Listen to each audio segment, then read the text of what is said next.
and how to proceed. So with that, as just a recap for the board and for our new board member, going back to July 2022, the CRA board authorized the executive director for the CRA to begin the process of requesting to borrow funds, which we are required to go before Miami-Dade County before we encumber any debt as a CRA. In December of 2022, the CRA board authorized the executive director to proceed with the acquisition of 3 buildings at 204, 220, and 230 North Chrome Avenue, along with 2 lots, 28 and 32 Northwest 2nd Avenue, for the overall Chrome Marketplace project. In April of 2023, the Miami-Dade County BOCC approved the CRA encumbering up to $5 million in debt to purchase these properties, and in May 2023, the CRA closed on all 5 of those. Following that, in the 1st of September of 2023, at the direction of the board, the CRA issued a 163 notice for disposal of the entire property, and that notice was for the sale or lease of the property, and specifically for the purpose of developing a destination food hall concept with related ancillary uses. That 163 notice ran for 60 days. There were 4 respondents to it, and from that, in October, the staff was directed to negotiate with 2 of those respondents in terms of bringing together a package to the CRA. In February of 2024, one of the respondents withdrew, and the CRA continued to negotiate with the selected respondent. A package was brought forward to the board later that spring, and then in June of 2024, it was sought that the board wanted to see a perhaps more favorable agreement brought forward to the board in terms of the revenue the CRA would make. At that point, the respondent withdrew from the process. In December of 2024, the CRA then issued a request for proposals. This one was also for either the sale or the lease of the property, and sought entities to acquire the property for development of it as a destination restaurant, food hall, and/or entertainment concept with related ancillary uses. That was initially anticipated to close, I believe, in February. The CRA extended the deadline on that, hosted an open house until March. We had no more responses from it. It's been closed since that time.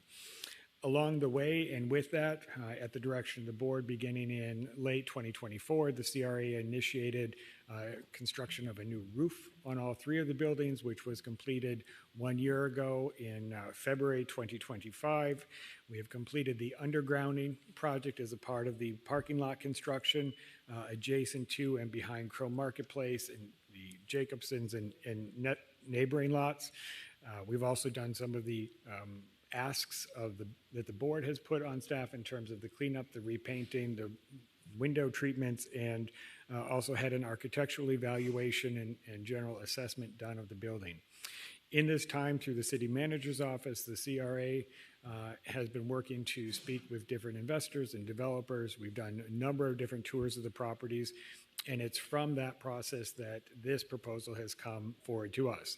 The proposal, as you've seen and as we've discussed, is for a food hall concept with added activation, a bar, music, perhaps pop-up retail, and other activities. So we are very appreciative to receive this, and what I'd like to do is introduce 2 of the folks from the group at Bear Atlantic that have proposed this. We have Kevin Jean Charles along with Ahmad Jordan, and they will give a brief presentation on the overall proposed concept, and then we'll be glad to enter into some discussion and then end with direction from the board on next steps. So with that, I'm going to bring you a remote.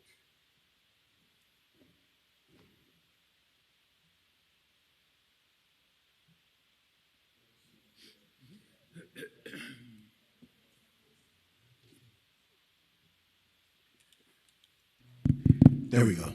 Thank you so much, Jared, for that great introduction. Although, as common as it may be, it's Johnson instead of Jordan. Hopefully I'll perform like Jordan today. Good evening, Mr. Mayor, Madam Vice Mayor, and other members of the council.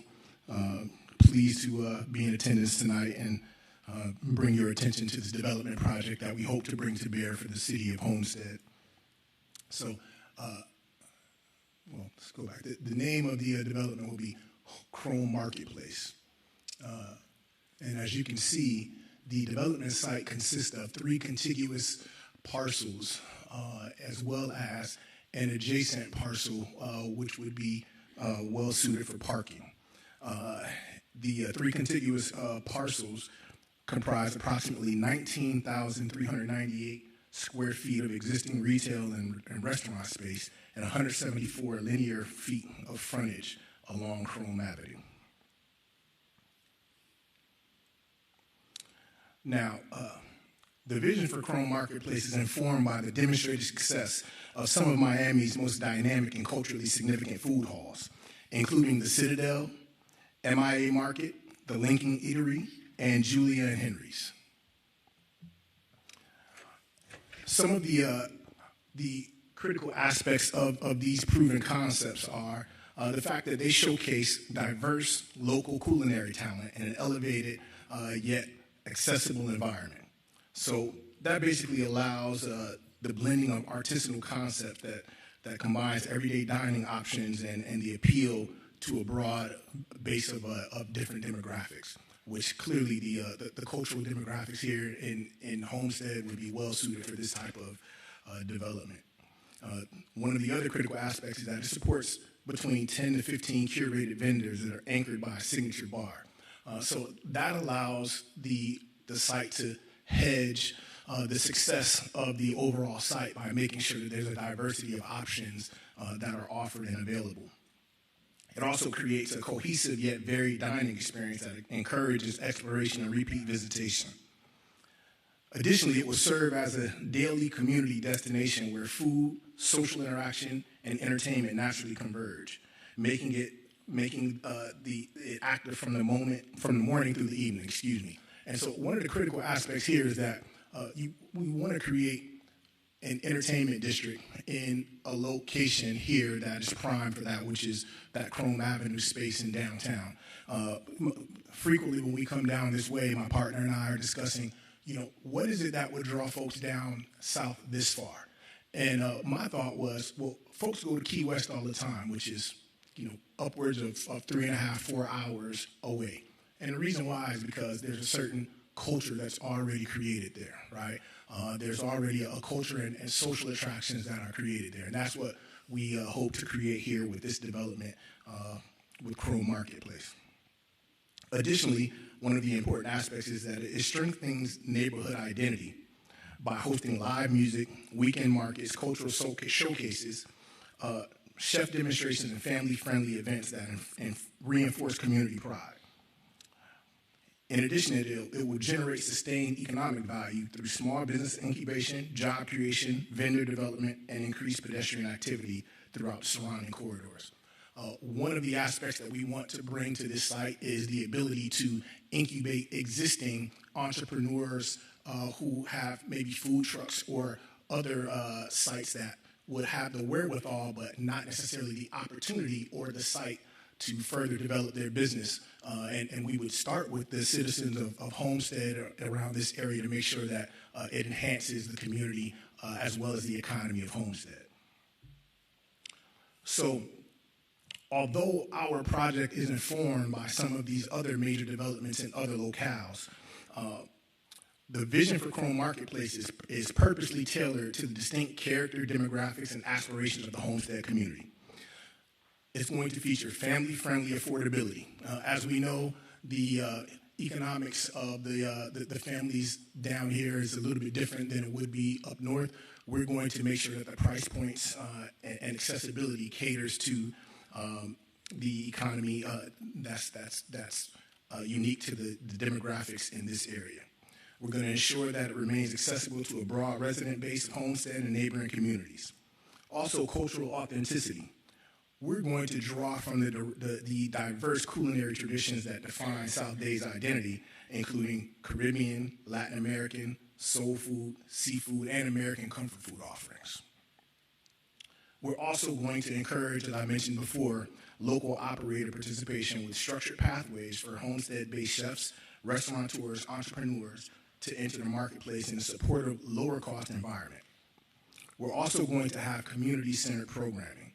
With some of the programming that goes on now in the very nearby Lochner Park, we will seek to integrate some of those same concepts into our development, which is right next door, and allow it to both supplement and spur additional activations that would be able to take place in that area.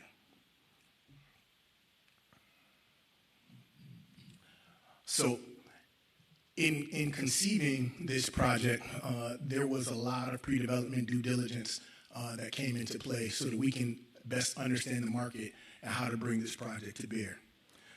We completed a preliminary technical review of the site, including surveys, environmental and structural observations, and early assessments of building conditions and rehab feasibility throughout the 3 projects. We also conducted multiple site visits and walking tours throughout downtown Homestead, in addition to some of the strategic partners that we have in mind, toward the downstead Homestead area and adjacent neighborhoods to understand the traffic patterns, pedestrian flow, parking dynamics, and opportunities for connectivity within the historic corridor.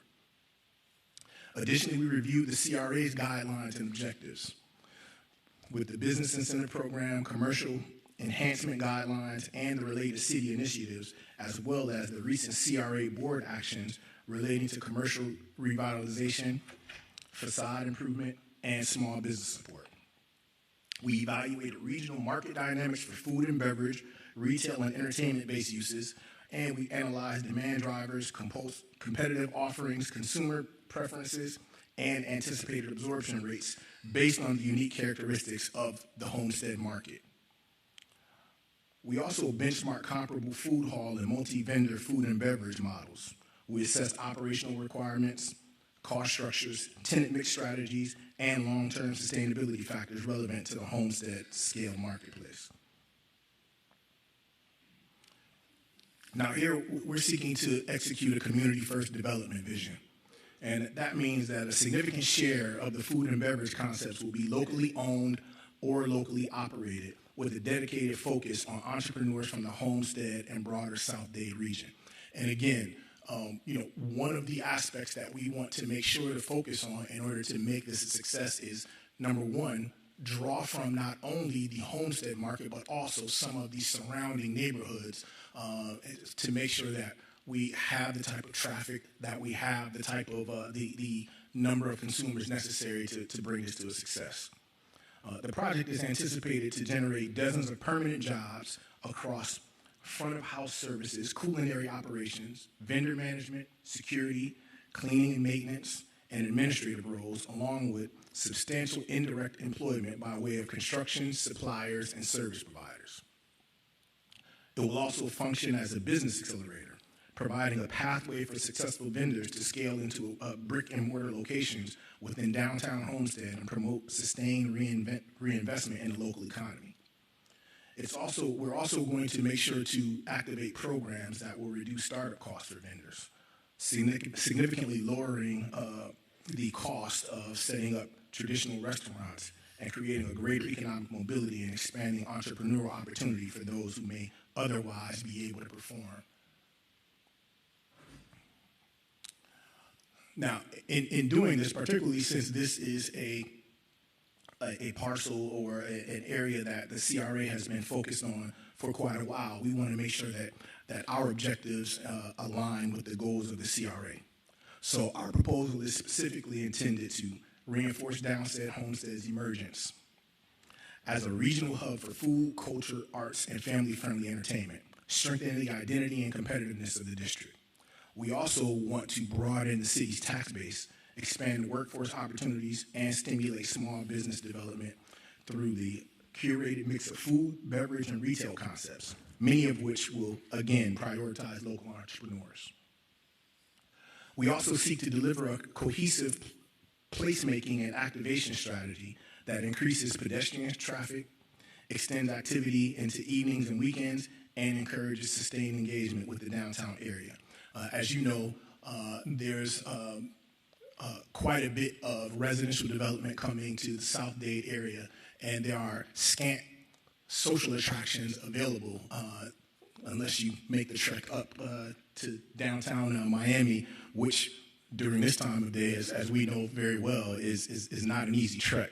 So what we want to do is we want to put a fence around, not only put a fence around the South Dade area and focus on Homestead and surrounding markets, but also make sure that there's the type of credibility built in the commercial development down here and the entertainment district down here, such that folks from Miami, Coral Gables area would come down here as opposed to all of the traffic going back up north.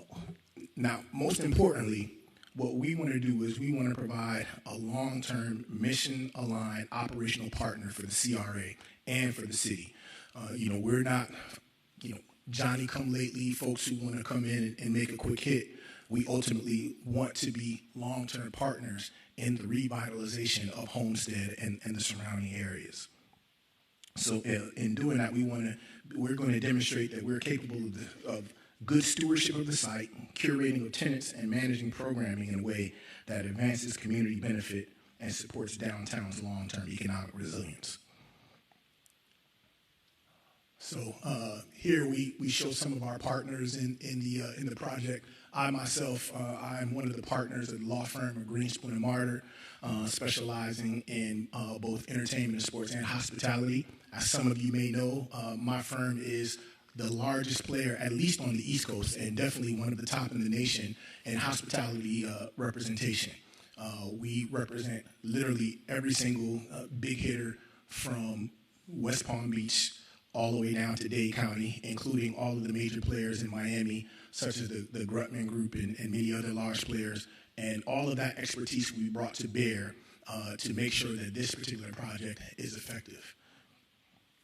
And so with that, I want to open the floor for any questions that the board may have. And I'm going to invite my partner, Kevin Jean Charles, up as well, as he is well versed in some of the more technical aspects, so that we can address any inquiries or comments that the board or the council may have. Excuse me. Very good. Appreciate that. Before I open it to the board, anything to add? Any thoughts, Mr. Director? Yes, and thank you for that. So just to reiterate, this is an unsolicited proposal that was brought forward to the CRA. You are not making a decision tonight on, yes, we're going to commit to a development partner and proceed. This is, though, an introduction of a development concept that has been brought forward to us, that has obviously been well thought through and discussed. And so this is an opportunity for you all to ask as many questions and have the discussion you'd like on what they brought forward.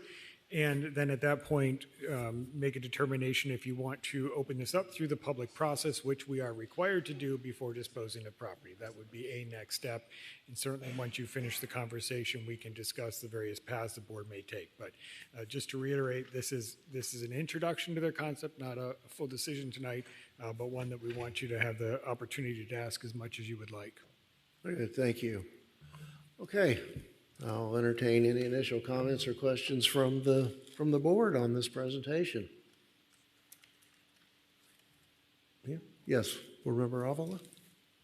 Thank you, Chair. Thank you for your presentation. Thank you for making an offer to the city. I do appreciate the opportunity to review and to ask some questions. I did notice in the packet that the real estate experience is relying heavily on high density projects. For example, it says our real estate practice focuses on delivering projects that blend housing, retail, hospitality, and pedestrian oriented amenities. And this includes high density programs, environments with food, beverage, etc., and neighborhoods serving mixed use sites. So this property or these parcels do not have residential allocated to it currently. Is this something that you would be okay with if there were any covenants or deed restrictions if we were to sell? And my next question is also, would you be able to consider or be willing to consider a lease versus a sale? I may have missed that in the presentation. Thank you. Thank you for that question, Councilwoman Avila. So yes, we would be amenable to deed restrictions that ensure that there was not a residential component absent the will of the council or the city to the extent that there were some needs that would suggest otherwise. But yes, we are open to those covenants. And additionally, we're in the very preliminary stages of considering this. However, we would be open to either a lease or a purchase, although for a variety of reasons, quite candidly, we would probably prefer a purchase. But at the end of the day, what we're more focused on is making sure that we can bring forward a successful project. So to the extent that it was the will of the council and the city of Homestead that it be a lease, then that's what we would deliver the project under those circumstances. Thank you for those answers, and I'll rest for now. Thank you. Thank you. Thank you, Councilwoman. Vice Mayor or Vice Chair, Board Member Fletcher, then we'll go to the Vice Chair. Yes, thank you, and thank you for the presentation tonight. I appreciate the offer that came in. I wanted to know, how did you come about hearing about this property? So, for one, my partner Caven is very adept at market research, and we've been focused on South Dade for quite some time. We came to understand, number one, some of the population trends that are occurring down here as far as development of certain developers bringing both single family and higher density residential here. We also noticed the fact that it's pretty much a social destination desert down this way. And so because of that, we started, and based on his research, we started to research certain opportunities down here that would serve to create a social and entertainment hub down in South Dade. Okay, thank you for that. And then I did notice part of the response was to also include the parking lots that are currently located behind the old buildings. And I'm wondering, we're going to be in the need of having parking for downtown and the existing businesses there. Is that an absolute have for this project, or could that be a community-type parking lot for everyone's use? Well, I think that, the point that you bring up with the fact that there's already a need for the parking kind of underscores the need for that particular parcel for this project. Without that, particularly with so many businesses concentrated within that folio parsonage, it's going to be difficult for that to function without that dedicated parking. Now, to the extent that there are hours that the Chrome Marketplace is not in operation, we're happy to share that space during those times. And again, we're also open to any suggestions that both the council and the staff may have as to how we might be able to alleviate some of the strain with parking on some of the neighboring parcels. Okay, thank you. And I'll rest there for now, but I am looking forward to seeing if we move forward with this or not. But the concern with the parking lot is, I think, with the existing businesses downtown and the hours of operation that Chrome Marketplace might be in place, that we have to give them access to it at some point, especially with what we're doing on Chrome Avenue in the near future. That's all. Thank you. Thank you, Councilman. Thank you, Mr. Fletcher.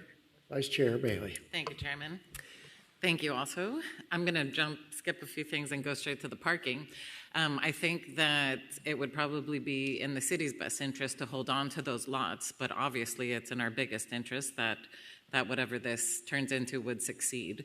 So I think that would be an easy way to allocate a certain amount of spots for the restaurant, because eventually when we do become the amazing walkable downtown that we all envision, it's a 2-minute walk to our parking garage. So then that 2 minutes would not be an issue, right?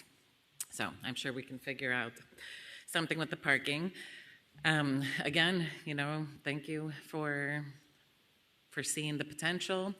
It is obviously a big leap to get into the restaurant business. I had some pretty lengthy discussions with staff. I grew up, my dad was in hotel, food and beverage. He's opened his own restaurants, failed a few, done well with a few. So obviously the key is to make sure that you've got the right partners in place.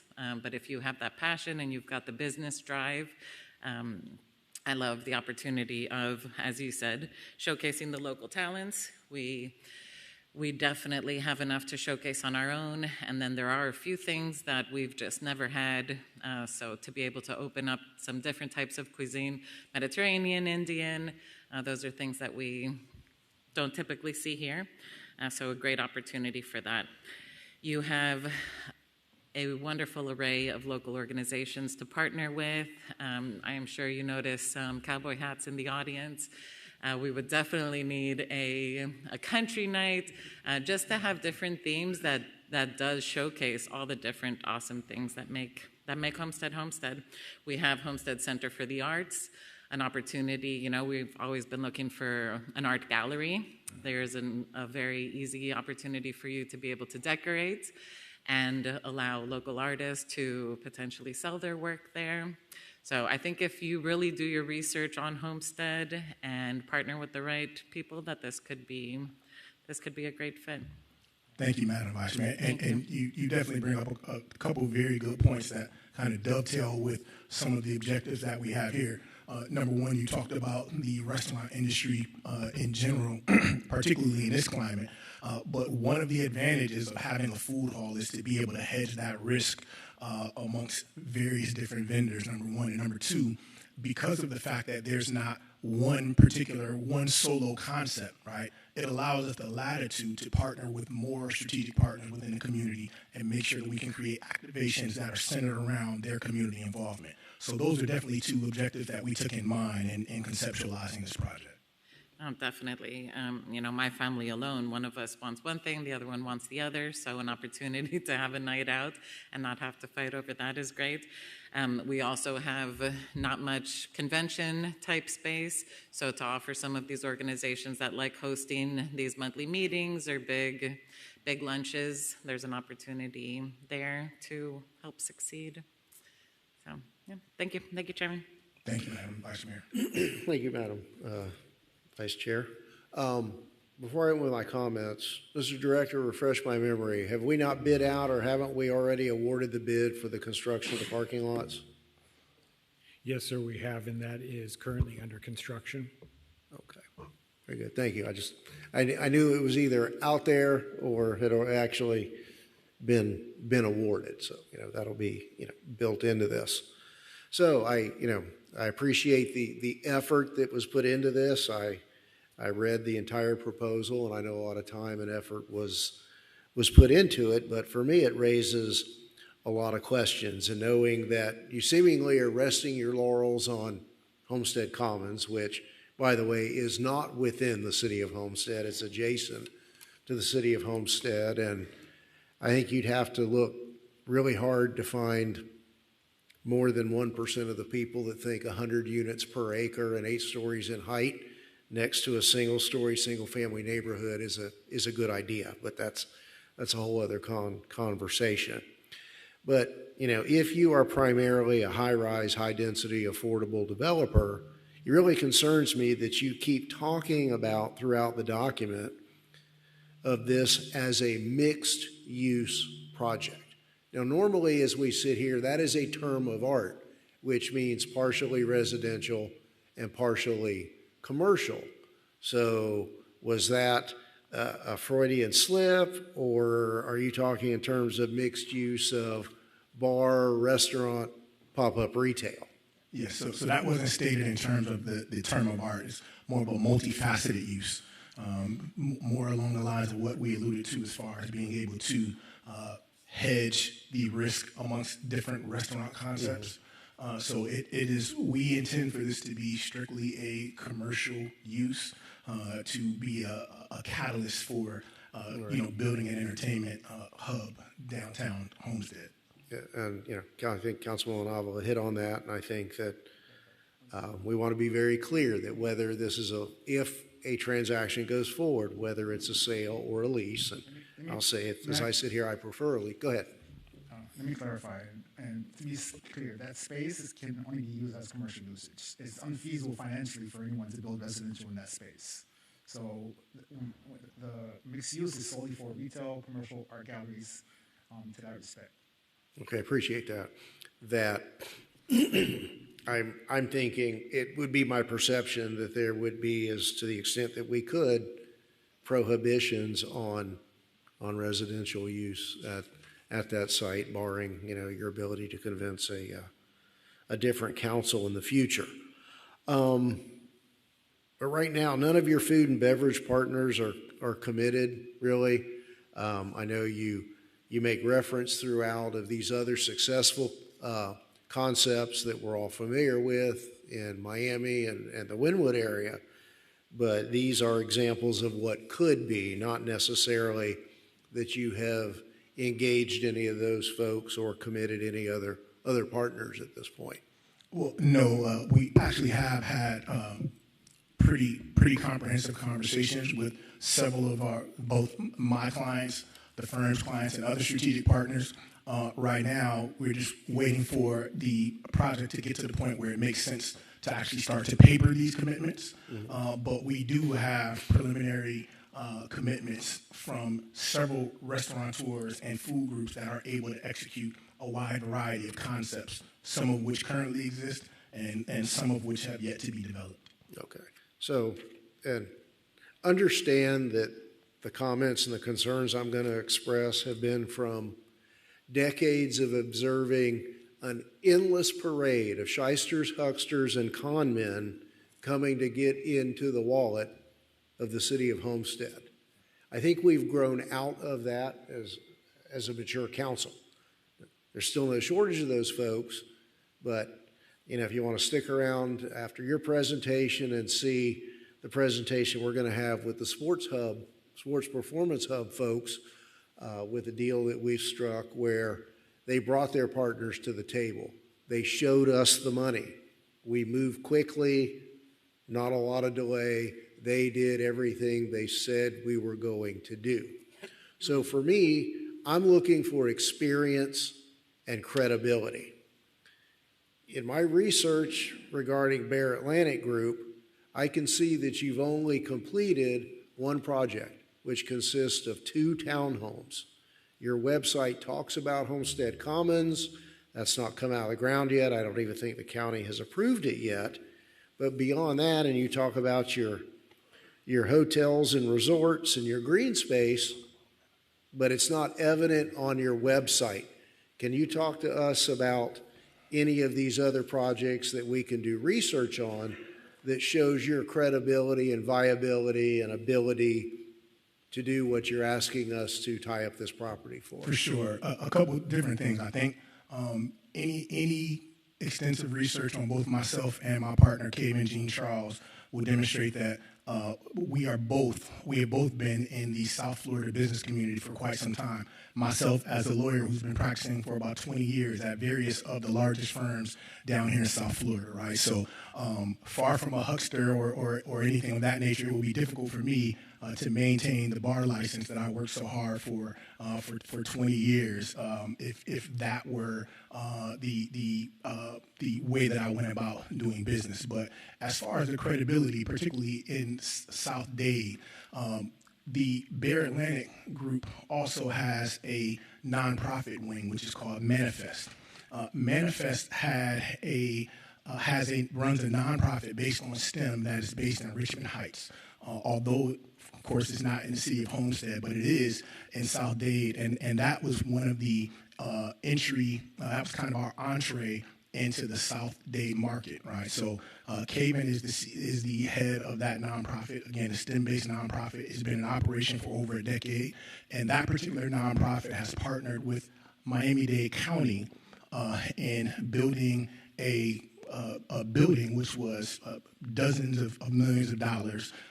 He was able to execute that from beginning to end. I believe it's upwards of a $20 million building. And they've had programming going on consistently for the last decade and in partnership with the county. That's all in the educational arena, which is not the real business world.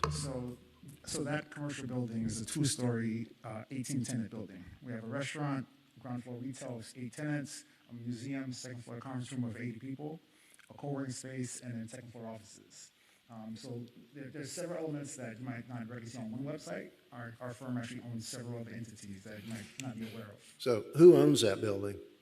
The county. So The we county owns that building, so you built it and, and we have a long-term operational management, so all the tenants, we onboard ourselves, and we do a day-to-day management of it. does that project have a name, or can you give us an address? Yeah, it's Virginia Boulevard Plaza. It's 14508 Lincoln Boulevard.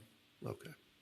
Because, I want to look at, real ability, and I don't see that there's any experience in this kind of product in the past. Is that correct? This is a new branch of your endeavors.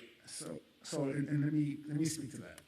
If you look at Miami-Dade County as a marketplace, there are only 4 surviving food halls. So there are only 4 surviving food halls. And that's specific because the rest of the market here can't absorb those concepts. Homestead, you're facing a different problem. You need retailers, you need small businesses to come into your ground floor retails. But the truth is, even if you gave your entire space for free to the largest coffee shop in North America, and you said here, the first thing they're going to do is run a feasibility and absorption costs. A single tenant cannot absorb the cost of that commercial retail space. Now, you can go down to, let's say, the movie theater and do the cost analysis. The only way any retailer can survive in that space is if you subdivide the operational costs of the square footage. To believe any larger player was willing to step in and that's part of the reason why this has been through a cycle of 5 years. Now, for me specifically, I'm coming to South Florida. I'm one of 8 kids that has been and bred here for a long time. I believe in what this city can be, but if you're not willing to make a commitment to a smaller approach to re-envision what this can be, this is going to be a cycle that's going to continue for 10 years. So our approach here is simple. We want, instead of offloading one cost to one retailer, we're going to parse it out, 15 tenants, and then conceptualize the space. Make sure the operating cost of grease traps is spread between 15 tenants versus one tenant trying to absorb $200,000 of build-out costs. The space has 0 HVAC, so anyone coming in, even before you put in furniture, the expenditure is $2 million. So the space is essentially a cold storage today. The AC units, grease traps, and plumbing all has to be pulled out, and essentially it's a shell space. So I don't see how any major player is going to take the assumption without understanding the risk. So this is what we're bringing to the table here. And just to put a finer point on that, and I think that Caven's expertise that you just heard articulated just now speaks to the fact that while that we both have at least a decade and upwards of 2 decades of executing these projects as both council and consultant council, right? So we've seen these projects through from soup to nuts. It's just that the only difference here is that we're bringing all of the same expertise, we're bringing all the same strategic partners, except that we are the sponsors on this particular project, which is the very same type of project that we've executed in various different iterations, both for clients and in Caven's case for the nonprofit. But one of the other things I want to highlight, I'm sorry if I have to go back to the nonprofit, is his project with the Larcenia Bullard Center demonstrates the desire to invest in the communities that we do projects in. Not only does it have the various tenants and the space that he articulated, but it also has a business incubation concept there as well. But ultimately, that's another community-oriented project, and we're going to bring our expertise to bear in doing the same thing that we've done for various other clients as sponsors for this particular project. Yeah, and that's a point I wanted to make, and maybe in more simpler terms. You've been involved as advisors and in consultants, but never as except maybe in the one case, the developer. Or maybe never, if you've got the not-for-profit being the developer with the county. Is that a fair characterization, that you've consulted with other folks who have done projects? So both entities I founded myself. The nonprofit I founded in 2014. The large staff, the operations, I started from scratch. So it's not a county-owned facility. I built it myself.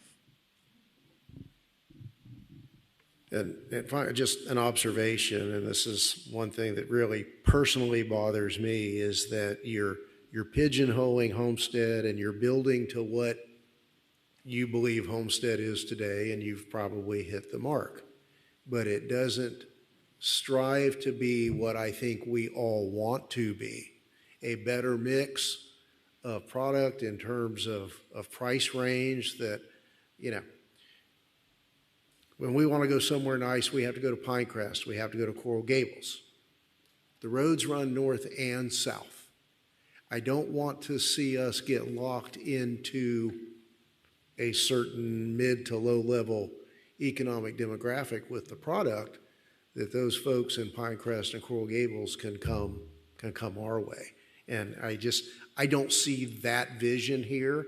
What my takeaway, and my takeaway only, is that, you know, you're building and proposing for what we are today.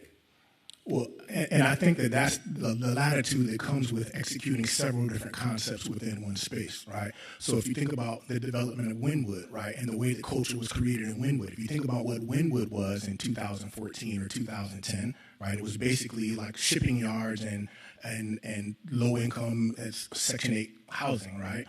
And through the activation of various very similar concepts that had the latitude to both serve the current demographic and grow into something that could serve folks from outside, you created the type of foot traffic and culture that made it an attraction for folks coming from outside. So I think that this particular concept does have the latitude to serve both the realities today of Homestead and what you would like to see Homestead grow into. And we look forward in being a partner with both the community and the council in helping to execute that along the way as that reality changes. Appreciate that. One more question, I won't belabor it anymore. You mentioned there are only, 4 food halls surviving. Is that correct? Is the food hall concept a trend whose time has come and gone? And are we a little late to the party? Are we, and I've jokingly said with my colleagues, I think pickleball is the same thing. You know, that's a fad that will play out one day. Is a food hall concept something that has viability? Why did the others close or fail? Any thoughts on that? So food halls are very similar to Wynwood. They're used as a mechanism by the city to enable revitalization. So the targeted ones we have of Citadel, if you look at that's Northeast and 83rd Street, the bridge between Little Haiti, Upper East Side going to Miami Shores. Julia's downtown corridor, that revitalization on Flagler is occurring because of construction. Very similar to the wharf, there are mechanisms of revitalization for the CRA. And so you have a mandate as, let's say, a city and a CRA of revitalizing that corridor. But your biggest obstacle, and regardless of if you're standing here today or regardless of whoever's standing here, is you need a mechanism to enable revitalization. If you don't have a stable project or you don't allow vendors to essentially transition and accelerate, you're handicapping yourself and you're essentially going to be forced to approach large institutional AAA credit tenants, and they're not going to want to essentially model around your city. They're going to develop their cookie cutters and drop them in here. So the food halls are structured for 5, 10, 20-year cycles that allows that corridor to be developed. And then once it's developed, you can then cycle it into a more sustainable, more higher-end market rate product. So you should use this as a tool that is a 10-year cycle that, hopefully in that 10-year cycle, you've already revitalized that corridor. It's not a permanent fixture that's going to be here 100 years. We don't know that. That's the truth of it. But it can enable and accelerate your development because you see the existing, if you guys understand the existing corridor. You have one liquor license and a 10-mile radius. Every other tenant on that main street, realistically, they don't have the funds to revitalize the front of their stores. Unless the city steps in to help the existing businesses in that corridor, most of them can't survive the increased costs of labor and then increased costs of interest rates that are hitting the market. So it's a tool. Appreciate it. Let me ask the director. So, Mr. Director, if you got some direction from this board tonight to continue the discussion, so to speak, paraphrasing the request, is this process going to trigger the requirement that we do another statutory notice? Are others going to have the opportunity to come to the table? When when we do the public notice process, it would open up for others to come to the table. What that process looks like is at this board's direction. You can do the 163 notice, which is an option the CRA has used in the past, which is perhaps a quicker route to go through a more concerted negotiation, or you could issue a full RFP, which you've also done in the process, which is a little bit larger. But either one of those does open it to anyone in the public to propose on something on this. We would have to go through some process at some point in the proposed transaction with this group. Correct. Yeah. Do you have a question? Yeah, thank you, Chairman. Yeah, just a thought. I mean, this is very exciting, right? You've come to the city unsolicited. You want to invest your money, your time, and energies into it.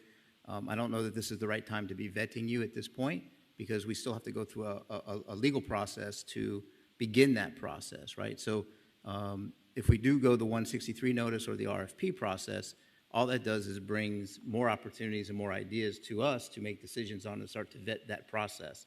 So I think that if we need to make a motion or just to give advice, I think that motion would be to start the process, whichever one we decide to do, and then just let's see what comes of it. I mean, the building's been sitting vacant for two plus years, and it's time to think seriously about bringing something positive to the downtown area. Whether you guys are the right ones for that or not, I don't know that, but we have to go through that process anyway. So let's see what the public brings to us, and then we can make a decision on which way we want to go. And if we want to decide, if we want to have a little workshop before we put out that notice, maybe we do that, and we decide amongst ourselves what we want to see there. Thank you, Chairman. Thank you. And, and in that regard, and quite candidly, that's the risk that the unsolicited proposers take, that at some point it triggers a process. Everybody else knows what they are thinking and can tailor their responses to try to undermine or outdo the original proposer. But those are safeguards that are imposed on us. Yes, Board Member Avila. Thank you, Chair. I guess for legal, I was under the impression that we already did an RFP and a 163 or both, and we're still we're required to those processes re-advertise? those processes were closed some time ago. So, Right, so we're still we required would be to do that. initiating a new process because that didn't result in And a an 163 agreement. is 60 days? We could 60-day do, advertisement? The statutorily, I believe it's 30, but we have allowed for a 30. longer period of time, Okay. depending to But we can make it 30. allow proposers to compile a complete package. And the cool thing is, we know we have at least one applicant for this particular process, right? Let's see what else comes in, and then we have other options to choose from. If I can just add a few more closing comments here. Julia and Henry's is, I think, the example that I gave when we were discussing this particular property a couple years ago and whether or not we should replace the roof, et cetera. Using that as an example, what would be the timeline from getting the contract awarded to opening your doors with a concept like Julia and Henry's, for example? Yeah. So, I mean, out of the door, and I'm be transparent here. We've only been able to assess the site on a visual basis. The next 90 days after, if it's awarded selected, is we're going to have to do infrastructure and testing. I mean, outside of the roof, which we know have been repaired, our initial assessments just for the HVAC, it's a complete tear out. So no restaurant even today would pass Florida health codes to open the doors. We have quite a bit of environmental work to do on the site, on the interiors. It's essentially a blank canvas, and we have to assume that everything from plumbing, HVAC, electrical does not work today. It's essentially just an empty shell, and our timeline basis is just with understanding the true infrastructure cost is 90 days, and then our A&E, architectural engineering teams can turn out drawings and schematics in the same 60-day window. So we're talking 6 months just to understand the true operational costs once we determine what the environmentals and infrastructure are going to be. But that's faced by anybody who would come in and be successful. Right. I mean, it's And anyone's going to ask for equally 6 months just applicable to to understand what's going to be built there. And with all due respect, you're not opening a single restaurant. You got to do it 15 times. Correct. 15 hood systems, 15 Ansel systems, one grease trap that connects all 15 Wait, restaurants to no, one no. location. I want to clarify. I'm saying that timeframe is just for us to understand Right, the technical infrastructure. There's a- So Right, not- so, yeah, so assuming 6 months for review and infrastructure design, correct. what do you think would be the timeline? Are we saying within 5 years? No, I mean, we're realistically 24 months on a build out. Thank you. Once that's determined, we're not talking about 40, restaurants that are individualized, 10,000 square feet. So 24 months plus 6. Fair enough. Thank you. All right, yes, Vice Chair. Thank you, Chairman. So I think with the 163, it also leaves it a little more open. We don't have to be so specific with what the ask is, correct? You typically would not be as specific. You did in your prior 163 notice articulate that your expectation was that the respondent had submitted proposals based on developing a destination food hall concept with related ancillary uses. I know the discussion has come up today. We've heard about the restaurant, we've heard food hall, we've heard bar, we've heard retail, commercial activities. If the board so chose, we could use a narrative similar to that. These commercial activities typical within a downtown environment, we could include in the 163. It is typically a briefer package. It is quicker for us to do. It's it is something that we could include a certain amount of detail, but it is not the length of an entire RFP. So I was just going to say, I think it would be my suggestion to then go that way. And just one more thing to your point, Chair, regarding the food halls.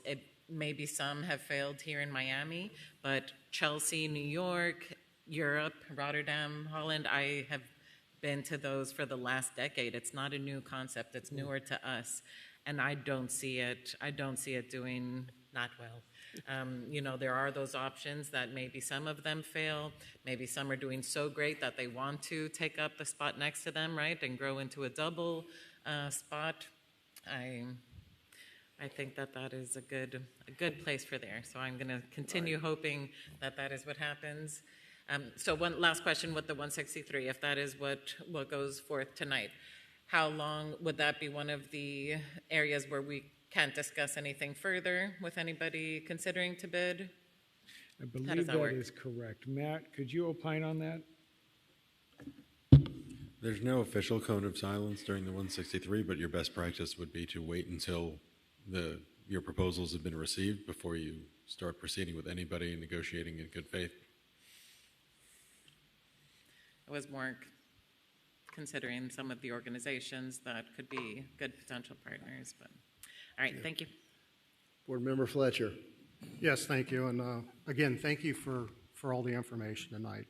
I hope you don't look at this as being anti-business. I think we come to it as a healthy skepticism over the period of years that I've been here on the council. I like that phrase. We've had, quite a few entities want to do similar things, and we've been talking about it for 6 years. So there's just a little skepticism on our side that people want to take advantage of us, and I hope you don't take that as we don't want to do business with you. I think we just want to get our minds wrapped around it and make sure our staff has the right direction from us to move forward so we can make this a possibility and overall a good thing for Homestead. Thank you. Thank you, Staff Mayor, Councilman Fletcher. I'd like to move to issue a 163 notice with a 30-day period. Thank you. Okay, we have a motion and a second. So before we act on that, let me ask if there is any public comment with respect to this item. Any public comment on this item? Right, seeing none, I will close the public hearing. I'll go to Board Member Roth. Yeah, just to be clear that this 163 notice would also include their offer, their financial wearability, and what they would be willing to pay the city of Homestead to lease the property as well, because we want to consider all of those options. And then once they get through that process, then obviously we'll be giving direction to staff to negotiate further into the contract. Do we have a no residential? Did you accept You can do whatever that? you like.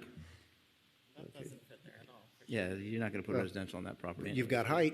There's the right to tear it down and go high. 30 stories? No. Oh, 6, which is 2 too many. Okay, so we have no public comment. If there's nothing further from the board, anything final from the proposer? No, we appreciate your time, and we look forward to being able to hopefully work with you all to bring forward something that's going to benefit the community and all of the residents. Thank you. Thank you. Just for whatever it's worth, coincidentally, you had a great cross-section of the community here tonight to see your first crack at the bat here. I'll do that. Thank you. All right, so let's have a roll call vote on that motion directing the 163. Board Member Fletcher? Yes. Board Member Ross? Yes. Board Member Cannibal? No. Board Member Avila? Yes. Board Member Konsky? Yes. Vice Chairwoman Bailey? Yes. Chairman Losner? Yes. The motion carries. All right, so moving on to tab 2, we have the minutes before us from December 17th, 2025. Do we have a motion to approve? Moved by Roth, seconded by Fletcher. Questions or comments? All in favor? Aye. Any nays? Next item is tab 3, car number 4894, the Paseo Park construction at 37 West Maury. It's been moved by the vice chair, seconded by board member Roth. The thumbnail description. You've all seen it, and this is an investment we support in improving the downtown area. Good. All right, it's been moved and seconded. Let's open the floor really quickly for public comment. Anyone in the chambers or online? Hearing and seeing none, I'll close the public hearing and we'll have a roll call vote on that. Board Member Fletcher? Yes. Board Member Ross? Yes. Board Member Cannibal? Yes. Board Member Avila? Yes. Board Member Konsky? Yes. Vice Chairwoman Bailey? Yes. Chairman Losner? Yes. The motion carries. Any further, Mr. Director? I would just like to have one more clarification on the first presentation item. Board Member Avila, I have it clear that you had a 30-day window for the 163 notice. Is it fair to say that in that request, we are seeking restaurant, bar, entertainment, retail, and those are the limited uses? Or I want to make sure that we're accurately putting this out the way you would like. Retail, food service, and bar. Has anything else come to mind that we might want to? No. No. No. No, I think that's good too. Okay. I just want to make sure we're confirming that so when it goes out, everyone understands those are the things that we will be including in there and it will be for 30 days. So that is the only other point that we have for today. Appreciate the long discussion we've had and we can close this unless there are any items you all have. Good, thank you. We have a motion to adjourn. It's been moved and seconded. All in favor? Any opposed? We'll take about 5 minutes and we will convene the meeting that was supposed to happen 35 minutes ago.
it's nice to see a room full of people I know, right? that have an interest in what we're about to see.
Councilman Fletcher.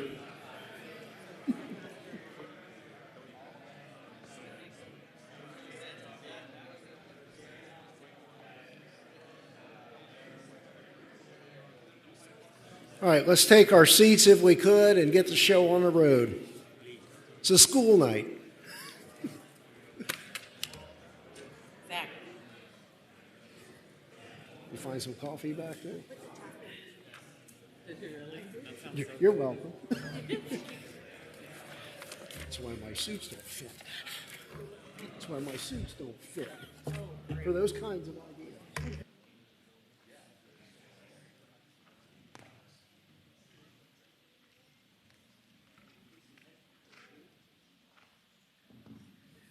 Wow, from camaraderie to being able to hear a pin drop. Well, good evening, everyone, and welcome. Our apologies for the delay in the convening of this meeting. I'll call to order the City of Homestead City Council meeting. Today is Wednesday, January 21st, 2026, and it is now 6:44 p.m. This evening, we'll have the invocation by Pastor Alex Pacina of Summit Church. Pastor, are you here? Come on down, followed by the pledge with Councilwoman McConsky and the Homestead Police Explorers. If everyone could please rise. Let's bow our heads and pray. Lord, this is an invocation, and so we invoke you tonight, not as a God that is sleeping or that doesn't hear us or is far away, but as a God, Father God, that is near to us and that wants the best, Father God, for this city. And so, Father, we appeal to you. We don't appeal first, Father God, to a mayor or to a governor or to the president, but to the only sovereign, because we acknowledge that we need your help. With so many things, Father God, on the agenda and decisions to make, I pray for wisdom, Father, for these leaders. Would you give them wisdom in abundance, Father God, wisdom that is from you. And I pray, Father God, today that you would be honored, that you would protect our town, Father, and that you'd continue to bless us. And, Father, we also pray for protection for events to come, for the rodeo that's coming, Father, soon, for the parades, Father, that we're going to plan. And we also acknowledge and praise you, Father, for the protection even from another from another strong hurricane season. We're grateful. Today, Father God, with all of these things that we have, we ask you for your help. Continue to protect, Father, our police force, our city officials, Father God, from as far east and west as this city stretches, Father God. This is your place. And so we ask you for your help with all of this. We love you and we thank you in the precious name of Jesus. Amen. Amen. Thank you, Pastor.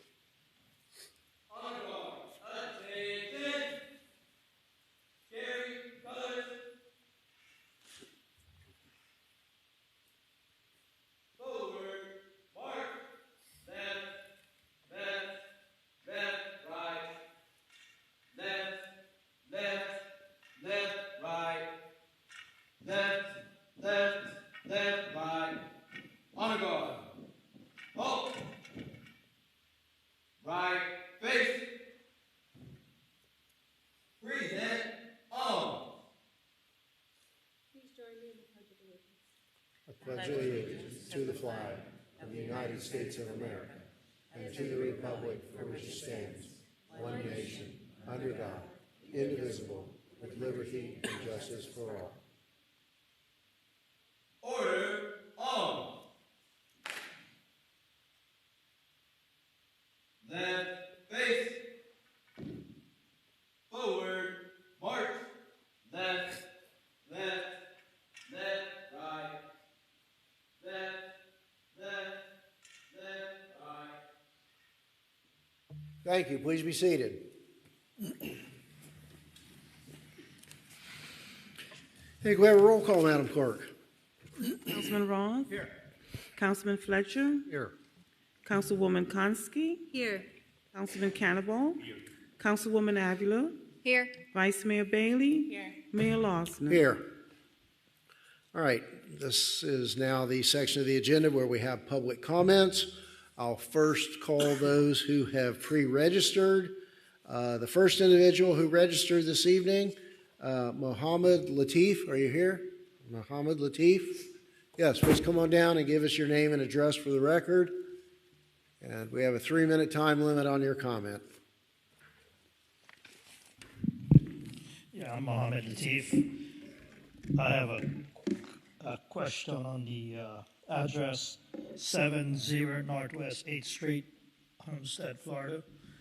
There's adjacent property 54 Northwest 8th Street, and there's a variance street there. And I'd like to know who's taking care of that. Taking care of? It's adjacent to my property, and there's a vacant, like a 12 feet street, and no one's taking care of it. It's spotted holes, rocks, and Okay, so, Mr. Manager, is there someone he can exchange information with and get a bead on? I mean, I have pictures on it right here. I mean, this Okay. I've got it here. It's 70 Northwest 8th Commercial Building, correct?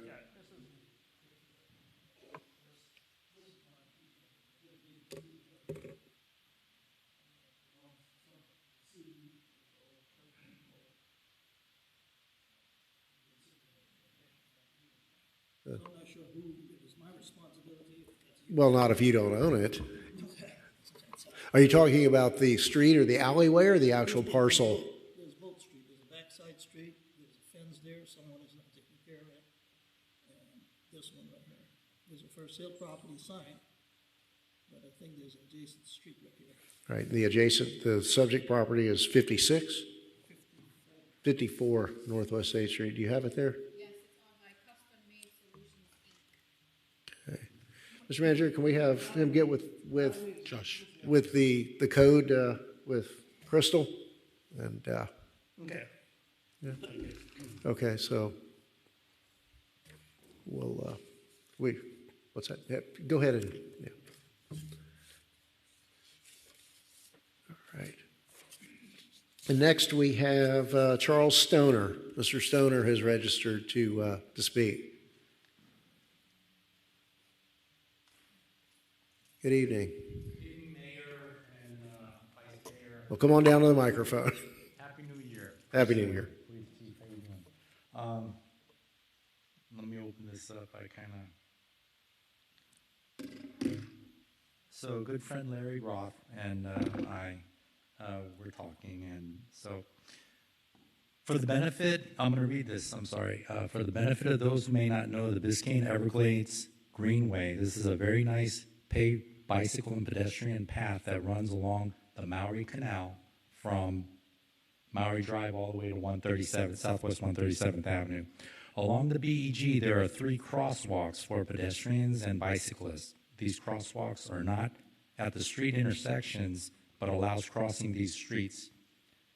Farm Life School Road, Southwest 162nd Avenue, Kingman Road, Southwest 152nd Avenue, and Southwest 147th Avenue, again running along the Maui Canal.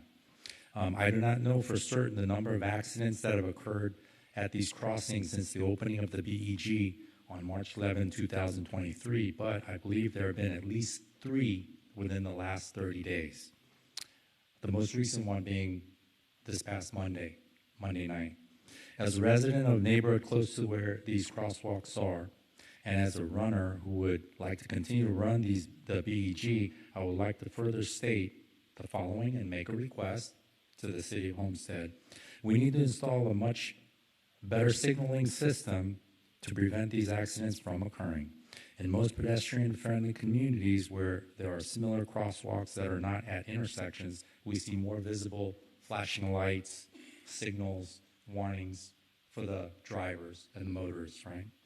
At this moment, many drivers do not pay attention, or even worse, ignore the pedestrians waiting to cross. Depending on the location of the crosswalk, it could be a variety of reasons. For example, at nighttime, the crosswalk at Southwest 147th Avenue is pitch black.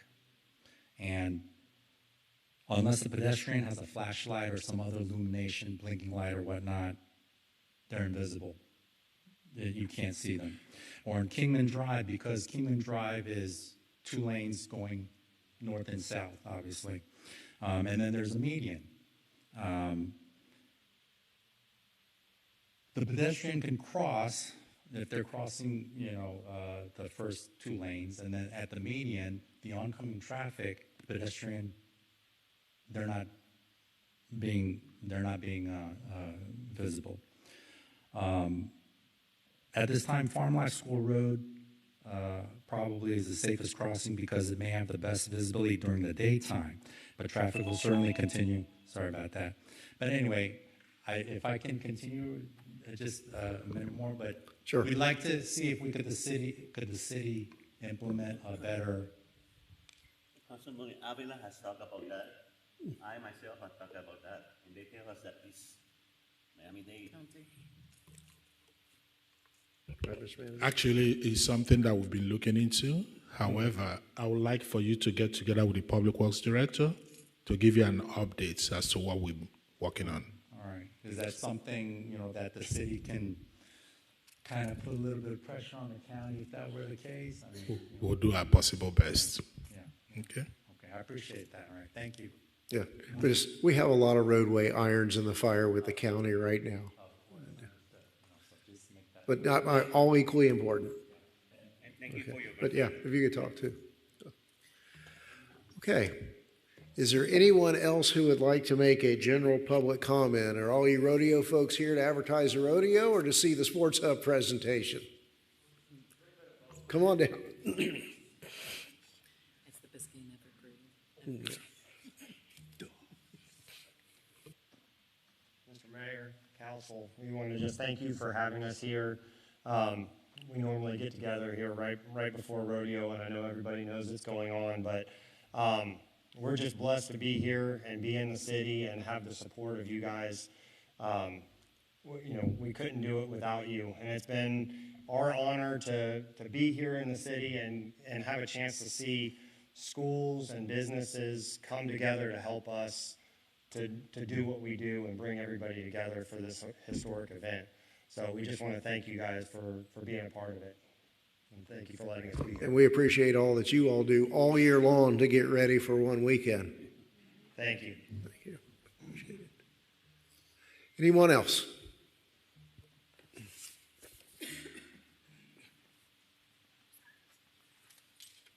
Hi, good evening. Brandy Ramirez, 2231 Southeast 1st Street. I first just wanted to take the time to wish Mayor and Council a Happy New Year. A lot of blessings to each one of you for all the hard work that you guys are doing. And I did want to say a special thank you to Mayor Losner in regards to the positive change that is happening for the farm worker community. It's greatly appreciated with those changes that are happening. I won't go into more detail. But I also wanted to thank Councilman Fletcher that mentioned it's just being proactive of welcoming. I heard that presentation. It sounds really good. I see that you guys are being very open to ideas. And like it was mentioned, property's been empty for quite some time, so that's a good thing.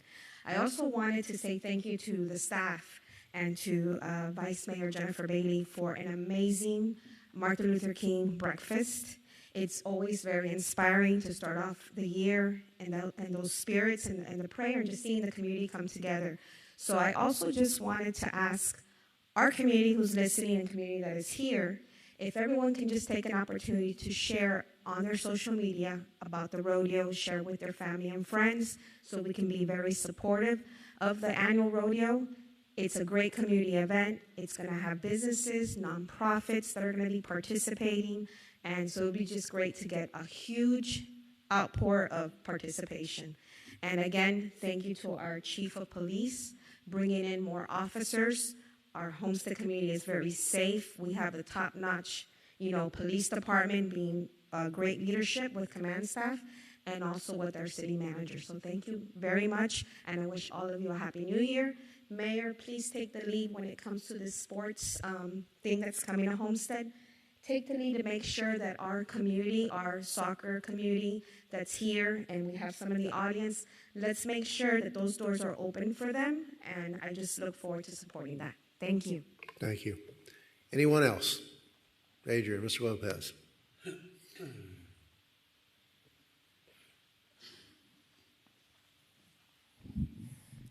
Good evening. Adrian Lopez, President, Keysgate Community Association, Homestead, Florida. I'm here this evening because I want to come down here in person and thank the mayor, vice mayor, and the council for your support of Keysgate, of last month's Keysgate Santa's Motorcade Parade that was held on December 20th. Thank you for your support of our community. Thank you for your support of and visiting Keysgate. I know it means a lot to the members. And on behalf of my fellow board members, the neighborhood delegates for Keysgate, and Keysgate staff and security, thank you so very much for your support and coming out. And thank you. And I know all of you helped sponsored and made the event a reality. Sponsors and community leaders like yourselves make events, what we do in Keysgate, possible. Also like to thank Chief Knapp and the Homestead Police Department for their work in helping and having their staff available to safely escort the parade, the motorcade, safely through Keysgate and throughout the Palm Drive and Kingman Road. I think it was a party for some of the residents, for some of the vehicles driving on Kingman and Palm Drive than it was inside the actual Keysgate neighborhoods. So not only does this impact Keysgate neighborhoods, but we're also able to impact everybody, residents who live on that side of town, so they get a chance to get a glimpse of Santa rolling through town. I also, again, thank you. I know that my fellow board member colleague, Donald Gonzalez, a.k.a. Boomer, and my events director, John Beck, work closely with all of you. So again, thank you for working with them and helping to make the event possible. We reached out nearly 4,000 homes, 10,000 residents and their friends and neighbors and loved ones who all came out to safely enjoy Santa driving through the neighborhood. And gain a chance to celebrate the holidays before Christmas. So, again, thank you so very much for your support, and hopefully we will look forward to doing it again in December again. And also, thank you to the mayor, Councilman Fletcher, Councilwoman Konski, and Councilwoman Avila for participating in the parade as well. I know that a lot of you, some of you had commitments during the holidays, but we appreciate you all coming out and supporting us and coming out and being part of the parade as well. Thank you so very much. Well, thank you to you and everyone else who helps put it together and gather the vehicles. And it's a lot of logistics, a lot of fun. It's a good community amenity, and we appreciate what you do. Appreciate it. Thank you so very much. I know the members, our homeowners, appreciate all of you coming out and supporting Keysgate and that side of Homestead. So thank you so very much. Thank you. And Happy New Year. Thank you. Anyone else?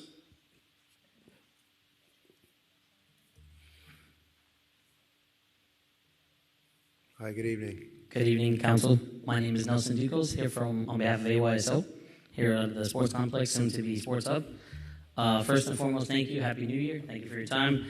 Just wanted to address, I know myself, some of my board members and players are here as well to hear about the Sports Hub and the progress it's making.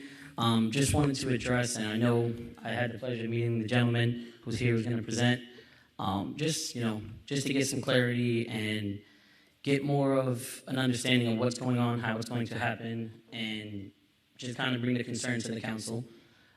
Many, as you are aware, you get many inquiries. The league itself is getting many inquiries from the children and the parents of the community, worried that they're going to get pushed out. Again, I would hope, council is not in the slightest going to look to do that, and you guys have always been supportive, all of you, so we appreciate that from the past, and hopefully in the future we want to continue. AYSO has been in the community much longer than I've been here, but I hope even after I'm gone it continues, and it has a special place in my heart, and I hope it has a special place. I know it does here in Homestead, to all the children and families, so I just hope that, once we get this presentation, it kind of clears the air a little bit and gives us more, clarity on what's going to happen moving forward, what that looks like, and how it does affect the close to 500 kids that we service. And again, not just our program, but programs across the, Homestead area that will be affected by this.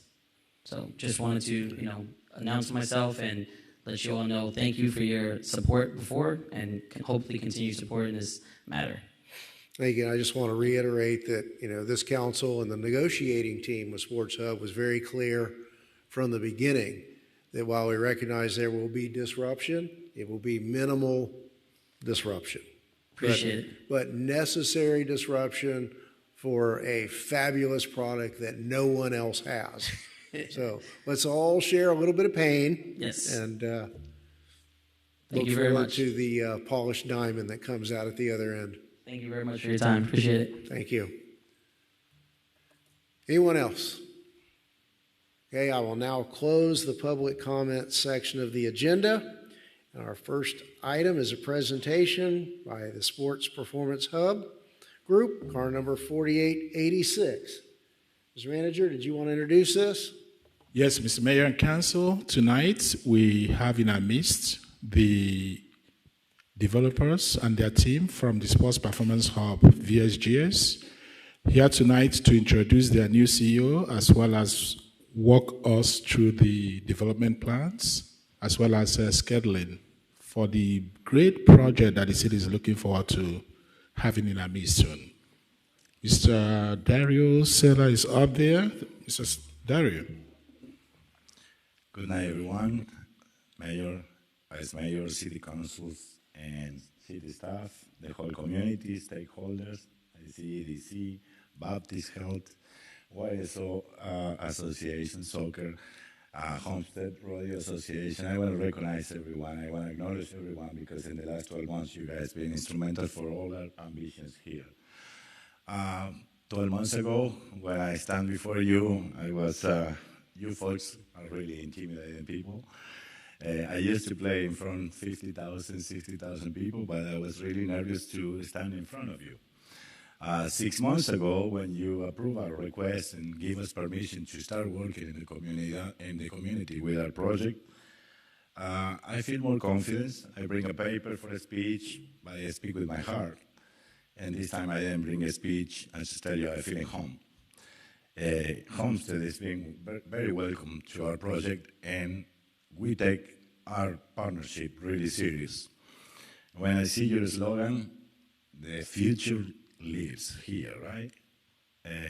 Implies for us as SPH in this project and our commitment to the community implies a more deep than just the slogan.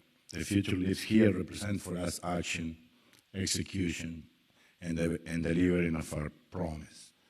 And this is what we're committed to do, and I'm extremely happy to present you, introduce to the community of Homestead, our new CEO.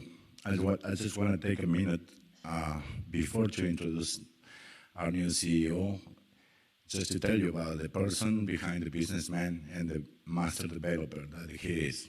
When we were in our search for our CEO, the shareholders, as you know, we were all former professional athletes and wanted to get back. Our background shows that we get back to the community in many ways. And I was extremely happy when we selected him. He was a former goalkeeper like me. He was in the sport, playing professional as well. But the person behind and the person that we discovered in the last month working with him, it's been something that you're going to be extremely happy to have. Without saying anything else, I want to introduce Nick Sakovich, our new CEO.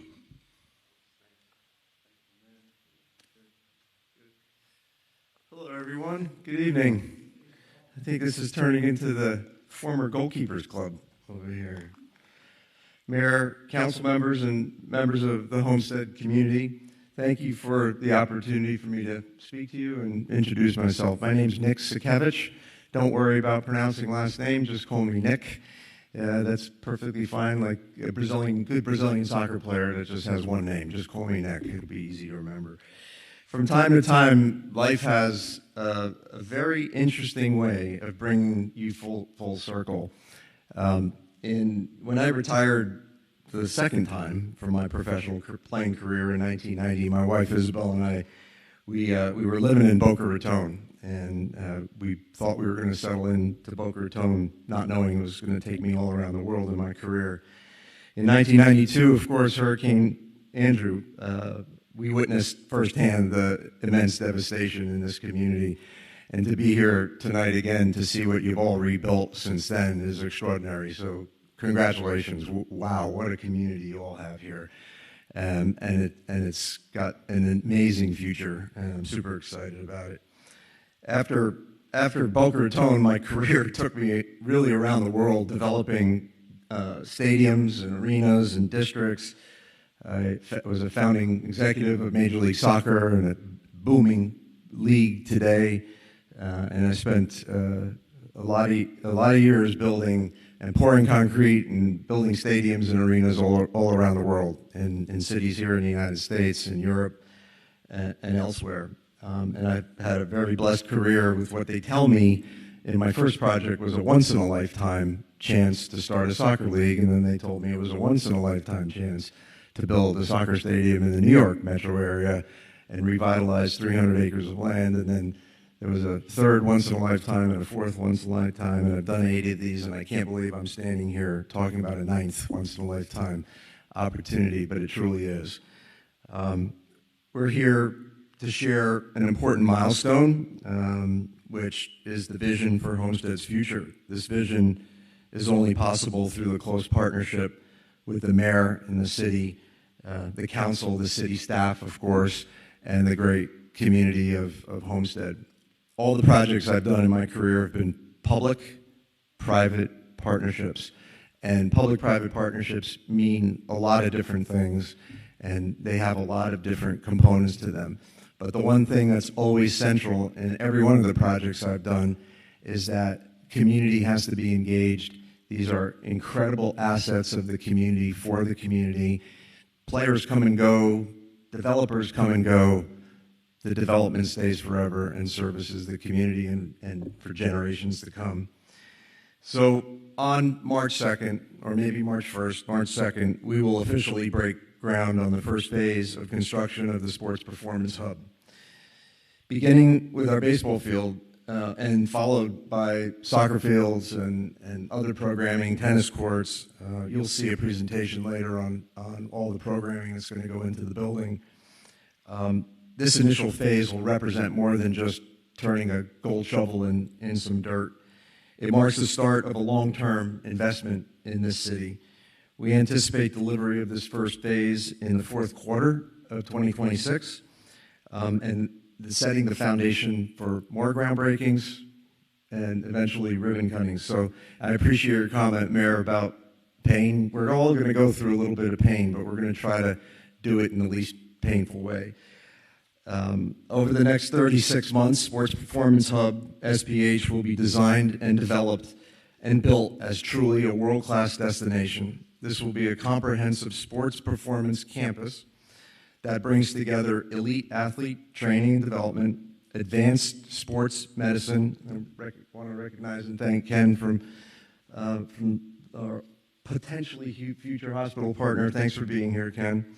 State-of-the-art performance and technology, recovery, hydrotherapy, aquatics facilities, a purpose-built high school for elite student athletes of all walks of life, on-site student housing and nutrition facilities, community fields, park amenities, and walkways and places where folks can gather, enjoy the water features, enjoy the facility, and be welcome in this place. And by the way, for Nelson from AYSO, we're not only going to want you there, we're going to invite you there. And we're going to want you to take part, because there's nothing more inspirational for a young player than to be around elite athletes and a great culture. So you are going to be welcome on this facility anytime. The cornerstone of this vision is the design and development of a 10,000-seat multi-purpose stadium, but purpose-built for soccer, as well as other events. I'm thrilled that the rodeo is here. I just came off a project on a 200-acre development in Arizona, and I learned all about the rodeo, and that was such a nice surprise for me to hear that there is an established rodeo here in town. So we're super excited that there's such a property here in this town. That was an extra benefit for me when I looked at getting involved in this project. This facility will be the permanent home for Miami FC, a future women's team, which we're working on as well, professional Super League team, multiple concerts, of course, home to the rodeo, multiple music concerts, live events, family shows, music festivals, and pretty much anything that we can put in there that makes sense in this building. It'll have a hotel attached to it, so it'll be very unique. In the United States, there's not many stadiums that have world-class hotels built into them. You'll see this in the presentation by our architects. There are some hotels all around the world. This will mark a unique aspect for Homestead as a destination to come, stay in a hotel that's extremely unique, have a business meeting, have a wedding, whatever we end up programming in a hotel, but it'll be integrated in the stadium itself. It's very unique. For you baseball fans, the most famous one in the United States is where the Blue Jays play in Toronto, but that's an old design. You're going to be really excited about this design of the stadium with the hotel integrated. So looking ahead over the next 12 months, we intend to work collaboratively, as we always do, with the city and the community to explore opportunities in adjacent property. We don't want to just build a sports performance hub and walk away. We want to continue to operate it. We want to continue to grow it. We want to work with the community in the city to see how we can enhance. We are master developers of large-scale acreage. My very first project was 300 acres. My project in Philadelphia was 100 acres. The project we just came out of was 200 acres in Maricopa County, right outside of Phoenix. So we know how to master plan and work with the city, because you have an opportunity in front of you of a blank canvas, somewhat of a blank canvas. You painted this canvas pretty nicely over the last 20, 30 years, but now you have lots of land, you have lots of concerns that are going to come, traffic and design and flow and development and all of that. Myself and my team, we pride ourselves in being experts in working with cities and communities to help design that canvas so it's not a mess. Because sometimes cities will patchwork it like a quilt and then it doesn't work very well. So we're super excited about working with the city and the community to do that. Our goal is to shape this land in a way that reinforces Homestead's identity. I think that iconic stadium with the hotel will shape an identity and anchor Homestead as a world-class sports and entertainment city. Most importantly, this project is designed to directly benefit Homestead residents through job creation, educational opportunities, access to world-class facilities, and a sustained economic business model. Probably one of my most proudest things, other than my family and my 2 sons and my wife, are the fact that every one of my 8 projects before this generated tens of thousands of jobs and employed city residents, county residents, and I get goosebumps on my arms when I think about some of the people in some of the cities, because some of the cities weren't as well established as Homestead. A couple of my projects, they were bankrupt cities with brownfields and dirty land. And we came in and we worked together, and today they're thriving cities with lots of residents, jobs, and they're surviving, not only surviving, but they're flourishing. So these are truly once-in-a-lifetime projects, and I've been blessed by God to have 8 of them so far, and I'm taking on my 9th. And I think this quite possibly could be the best one, because this homestead checks a lot of boxes for me. You know, a state that I've lived in for 30 years, 40 years almost, and I'm here standing in Homestead after surviving Hurricane Andrew in Boca Raton, which we didn't get it anywhere near as bad as you did. So it kind of brings my career a little bit full circle. I will be the CEO, and I will be an investor. So I'm going to put my money where my mouth is and invest in this project and in this city. So thank you very much for listening to my story. I hope to get to know you all very well. It's all about relationships. Relationships are trust and respect, and I hope to earn your trust and your respect, not just the city council and the mayor, but the community at large. Super excited about this. Without further ado, I want to introduce our architects, Labella. So Christian and Peter are here from Labella to take you through a really dynamic image. We have lots of great pictures. There's nothing better than some great pictures, but our job is to turn them into reality. So Christian and Peter are going to take you through a pretty cool presentation with a video and pictures and talk about what's about to start on March 1st or 2nd. We haven't landed on that. We have to talk to you, Siri. Anyway, early March for sure. So I think the groundbreaking is on March 2nd. Yeah, I think so. It's a Monday. Yeah. So be there, be square with your gold shovel and hard hats. We'll have plenty of them. Peter?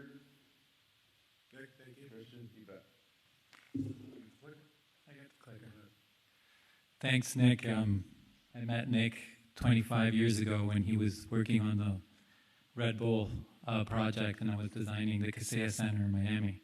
So this is a full circle for us as well. I'm Christian Petchen. I lead sports and entertainment and public venues globally for Labella Associates. This is Peter Shefsick. He leads our Florida practice, and he's going to be personally the project manager for this project. So he's taken that on as a full-time project. Well, Mayor Losner, Vice Mayor Bailey, City Council members, city staff, I appreciate you inviting us again to show the progress of our project. We're very excited about what we're creating, and we'd love to show you where we're at right now, that we're coming to the completion of the pre-design services and going into schematic design. So we've provided an initial submittal and a notice of commencement already.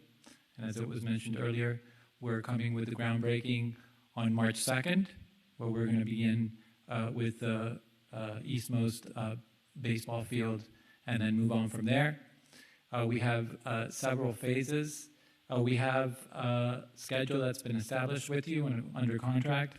We have a more aggressive schedule that we're following, and we're going to do our best to meet it, which has us completing the fields hopefully by the end of the year, breaking ground with the stadium and the hub at the end of the year, with the focus of having the park ready in September as agreed, and then having both the hub and the stadium ready for the March 2028 season. So this is the latest and greatest master plan. One of the things that you will notice is that we have on that southwest corner, the hub is a lot more designed and developed. It has residences for the high school students. It has the performance center. We're looking at an aquatic center. We have the learning center or the high school as well that's going to be incorporated into there. We have gym, community center. We're going to have some commercial street-facing things that are going to be incorporated into there.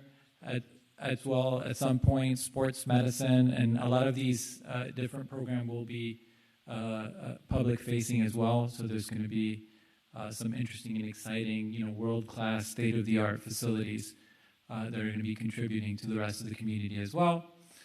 As you can see, the stadium is now further designed. You can see number 14 there with with the hotel in the south that is integrated and looking at the fields with great views towards the lake as well. We have developed a much better kind of parking plan now. As you can see, the major circulation is coming from the north, coming across in 3 different places, and has very kind of ease of turns and intersections with crosswalks, and we have provided a pedestrian loop around the entire site, which you will see more as we show renderings. We have an area that we've defined to the north, as you can see, number 25 there, that has access directly from the main circulation from Muxo down into the north of the stadium, which is for loading, and also is going to be fundamental when we do the rodeo, which needs to have the animals and the containers that come up, and we have an open north side of the stadium where we can have all the gates and loading that will be there, but it also serves for potential unloading of small craft, kayaks, dinghies, and things like that, that we could have some sort of a marina that leads from the trail all the way across the east side of the stadium, which we would like to have that as a very exciting waterfront feature, where we're going to have concessions and bathroom facilities, and it's going to be the extension of the park that you see there on the north, which you see that now has much more design. We will get into it,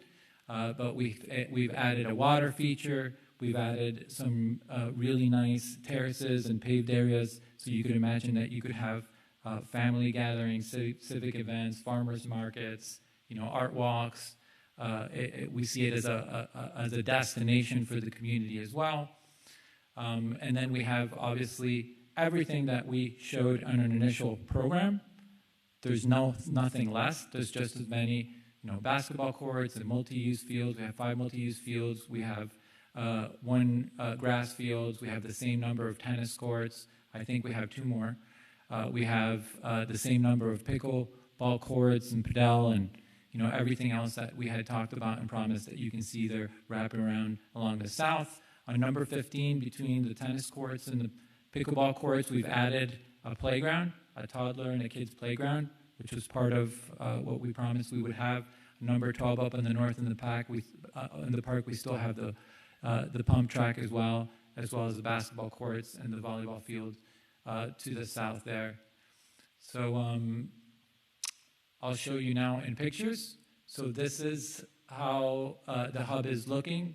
One of the important things in considerations from an urban point of view is that we are addressing that there is a single-family residential project that's coming out to the west. So what we've done is we have a 50-foot setback until the building.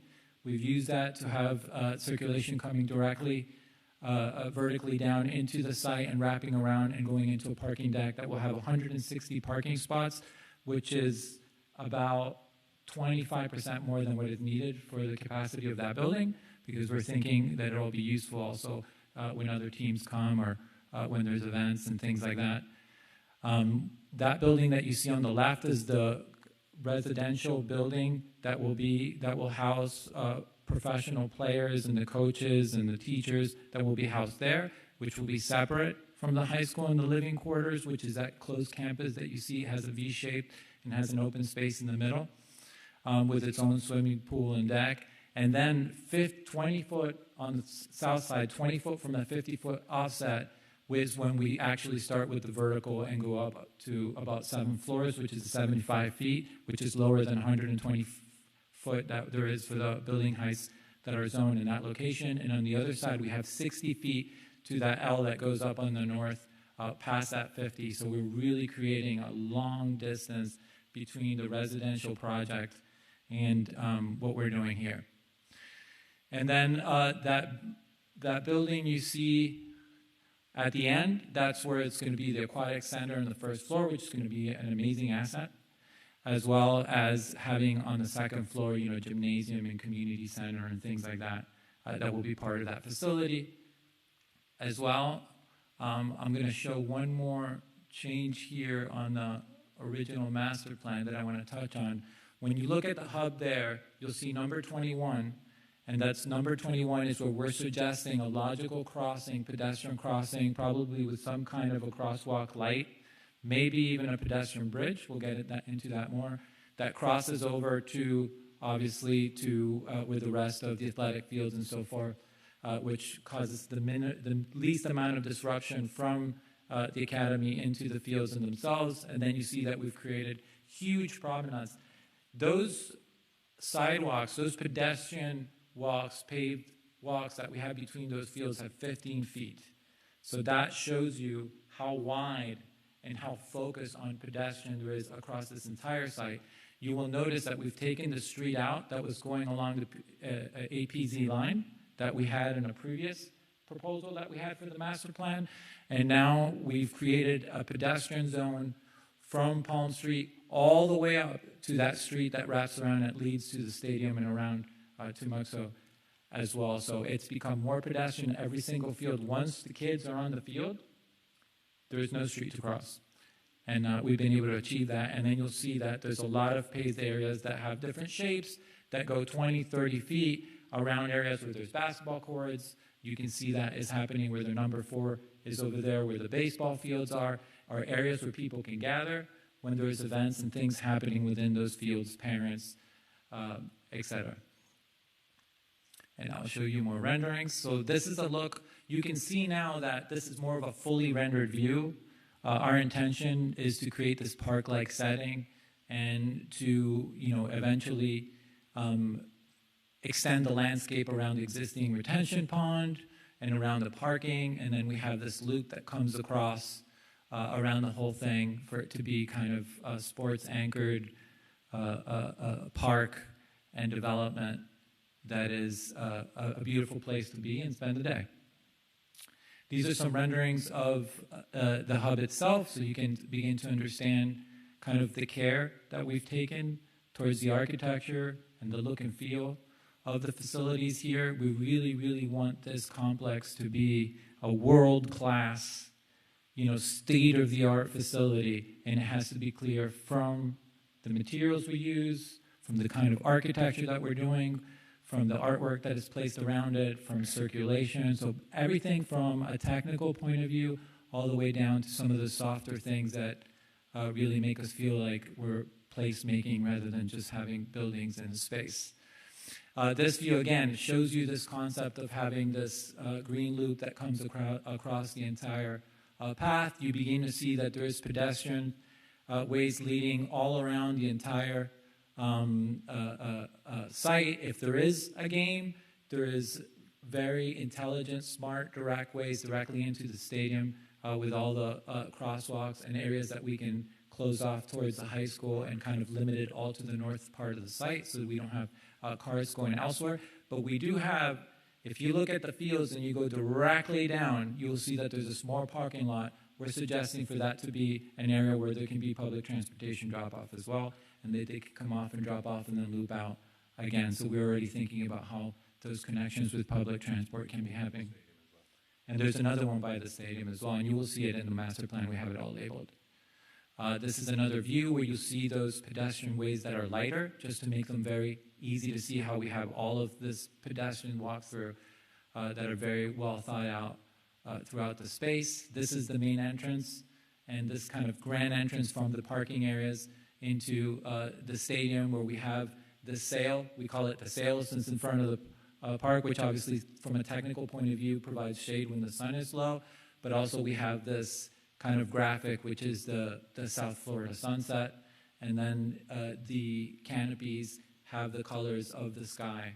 So we're kind of addressing the fact that we are in this beautiful agricultural area that is between a historic national park, which is the Everglades, all the way to Biscayne Bay, and that this stadium is organic, is of the place, it's iconic. We want when the drones come over or the cameras pan over this, somebody sees this place and they're going to say, we're in Homestead. It can't be anywhere else in the world. And we're putting that in every single detail.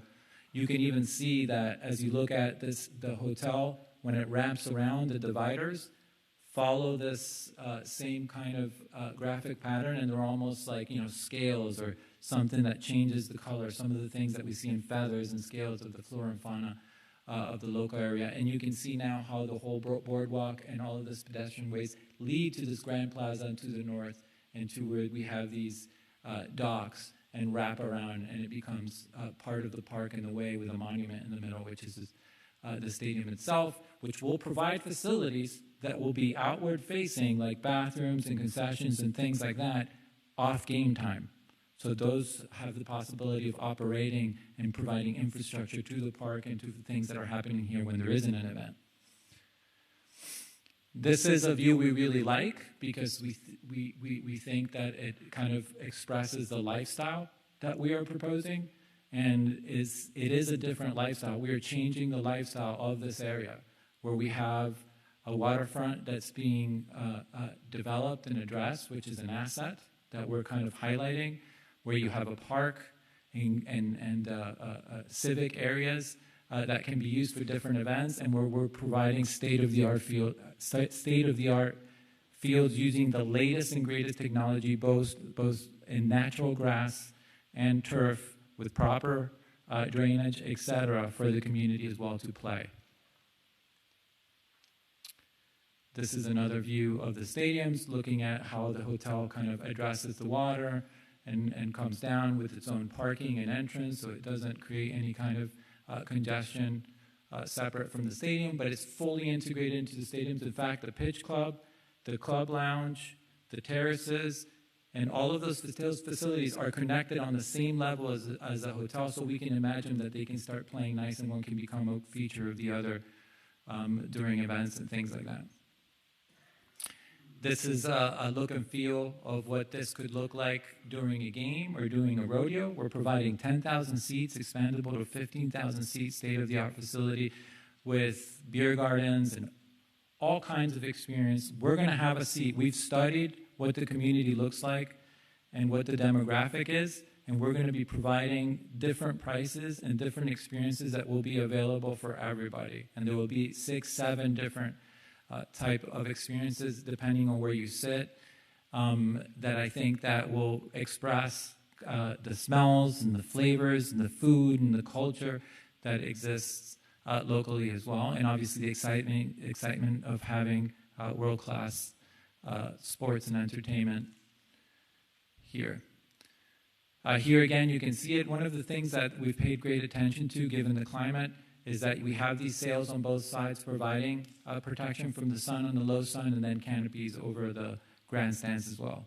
And as you can see, the hotel itself becomes a feature of the stadium as well. It creates that enclosure of the Coliseum, which makes it much more intimate.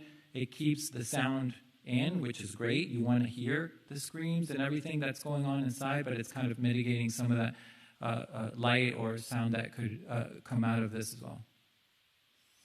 These are the fields. So the one to the right is the first field that we will break ground on the second, which is the grass field.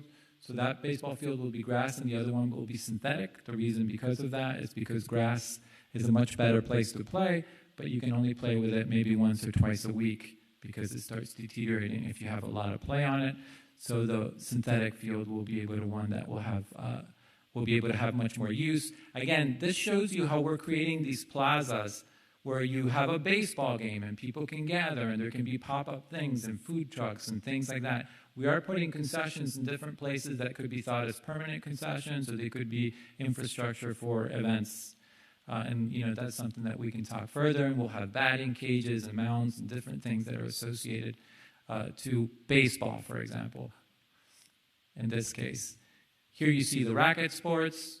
You have the tennis courts up there in the north with its own plaza, and then it leads again, and then you have concessions always, and then you have the padel and then the pickle on the west. And you can see that we've added on that side the kids in the kids playground as well, that you will see a rendering of it that we're providing, which is accessible from the high school side. We do have two tennis courts that we're providing grandstands for, and what that will be provided is an opportunity that you can have smaller community or smaller events where you can have spectators around it. And obviously, if you have any kind of educational event around tennis, you could have people watching while they're seeing a performance as well. This is from a different angle. These are the basketball courts that are there. Those are basketball courts that were in the initial master plan that was approved, that we are in keeping with. Again, you see how we're creating these paved areas with plazas and things and places where people can gather and have food carts and things like this. We're always thinking of this destination and this civic kind of events that can happen around sport and other kind of events. This is the playground.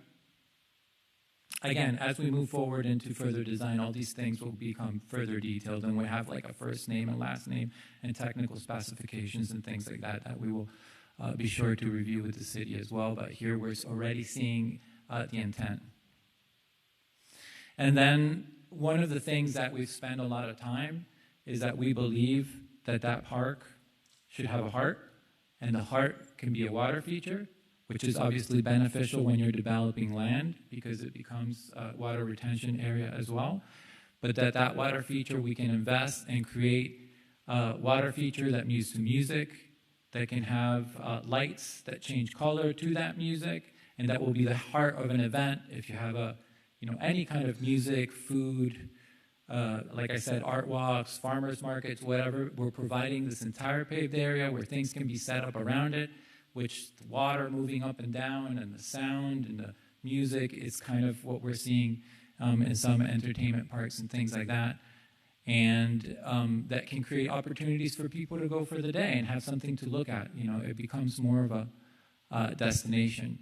Here you can see with the stadium in the background and these terraces that we've created and the walk that wraps all the way around. That's something that we like. You can start on one end of the site and you're going through fields, then you're going to a more wooded area, then you're going to an area that has the water features, and then you're moving over around to a marina, and as you're coming out the marina, you're coming out to like a tennis, like racket sport area, and it becomes this diverse journey that you're going through, which gives you things to do all day long and really feel like you're in a very dynamic space.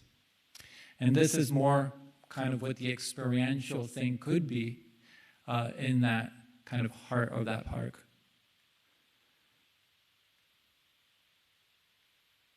And at night, you obviously would come to life with music and lights and movement and things like that. And here you see it at night, and we do have an animation. Hopefully the sound is on because it adds to it, but it should autoplay after this one, which kind of gives you this bird's eye view of the whole. Like we always say, you never look at architecture statically like you would in a picture. You're moving around it. So the animations, I feel, give that feeling.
Thank you. And I would like to also, as Dario and Nick did, express our commitment. LaBelle Associates, we have 2,200 architects, engineers, 43 offices across the country and in Europe. We're doing over 30 sports-anchored developments.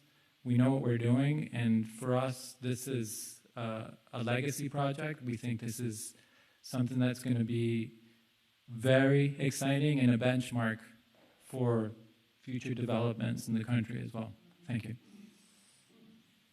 Thank you. Quite an accomplishment tonight, and that is you've left me speechless, which is hard to do. So Council? Councilman Fletcher. Yes, thank you, Mr. Mayor. And first and foremost, I want to thank Dario and his team for thinking about Homestead. This is a tremendous asset that's going to be delivered here to the residents of the city of Homestead. I got your last name, Sakowitz. I hope But again, thank you all for having the vision to come here to Homestead, and this truly is going to be, it's exceeded my expectations already just with the visual drawings, and I can't wait to see it in person. The water features, the walkability, you know, everything is clicking all the boxes, and I think it's going to set the standard for anybody else who comes to Homestead in the future. I can tell you the residents of the South Dade area are all going to benefit from this. The residents of Homestead are truly looking forward to seeing this come to fruition, and thank you again for coming to Homestead. Thank you all. Thank you. Thank you, Mayor. No, definitely. We are so incredibly excited, not just for this, but the partnership piece that you bring to it. I love the fact that you brought up the batting cages, because as we go on, you start hearing different things that might have fallen through the cracks. So I do appreciate you taking those little things into account. Batting cages was one that was brought to us, and a skating park. If you end up with a piece that you don't know what could happen, I think we do have a little bit of a rising skateboard, inline skating.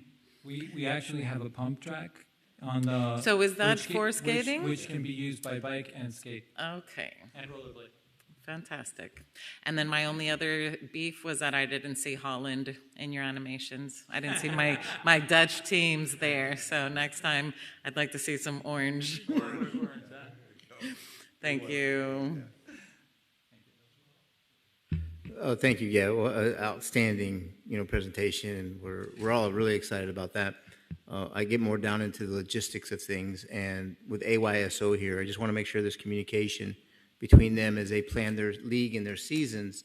I know they have an upcoming season, March through May, that may have some technical and some logistical, complications with construction, so that there is really not too much, as the mayor said earlier, interruption of the youth that's already using the facility to engage in what they do, through the spring and into the summer. And it sounds like the rodeo is going to have a home beginning 2028, maybe 2029, right? As soon as possible. That's correct. As soon as possible. You said the stadium would be open when? March 2028 is our target. Okay. That's what we would like to do. All right, so it'd be March. For the arena, 2028. Right. Yeah. Right, so it'd be the 2029 rodeo season that you guys could expect to experience new logistics there as well. I'm very excited about that. And I think we can fill the stadium. And you said it can go to 15,000, right? That's a good idea, yes.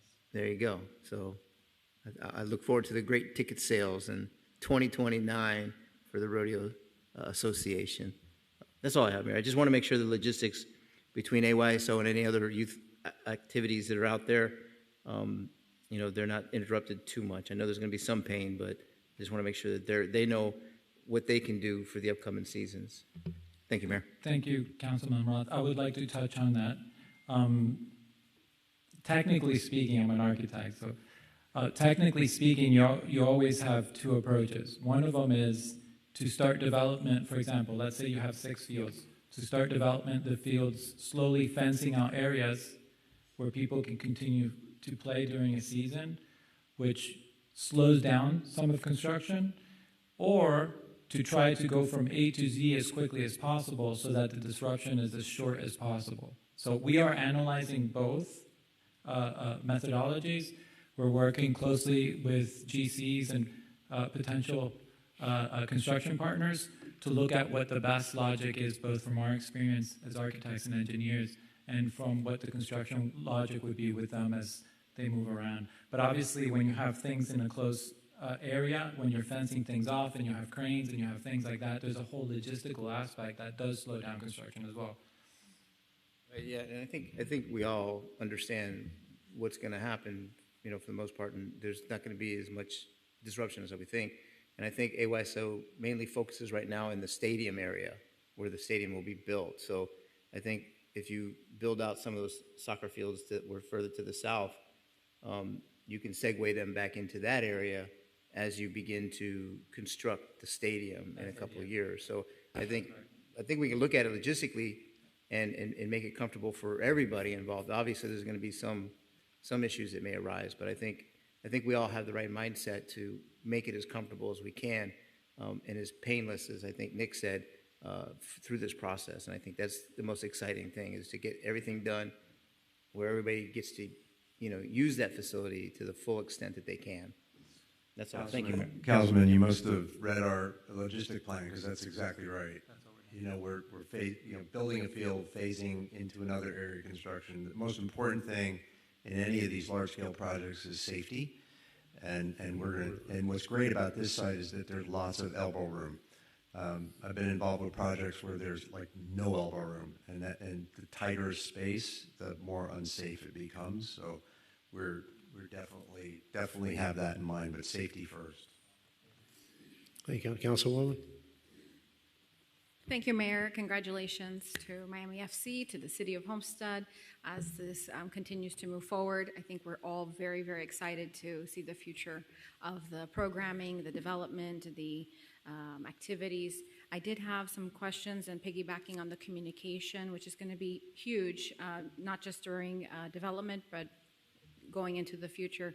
My understanding is that the city was going to retain communication and coordination between the recreational programs and scheduling and utilizing the field. So for staff, can I get some clarification on that? Because I did become aware of a letter that the city circulated to program managers that the point of contact beginning January 5th was going to be VSGS. So has that changed? Because I'm starting to hear different now. And what is the actual plan? Thank you. So, Councilwoman, I think there was a miscommunication there. Communication in terms of reaching out to the facility users will continue to be routed to the Director of Parks and Recreation for City of Homestead. The challenge, which I'm very, very happy that has been addressed tonight, is community engagement during construction phase. That's where the challenge is. Beyond that, communication will always be routed to the Parks and Recreation Department Director.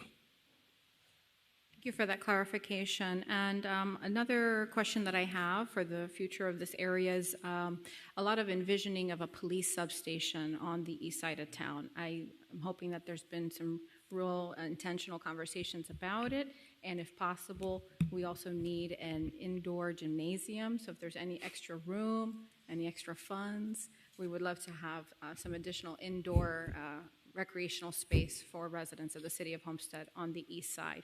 We have but one gym, the YMCA, old YMCA facility, aside from the PAL gym, and it is extremely high demand. And so this would be one of those benefits, community benefits, that we would love to see grow into the partnership. I did also have a question with regards to that water feature area. Do you envision a restaurant capability there? If so, if you're able to expand on that.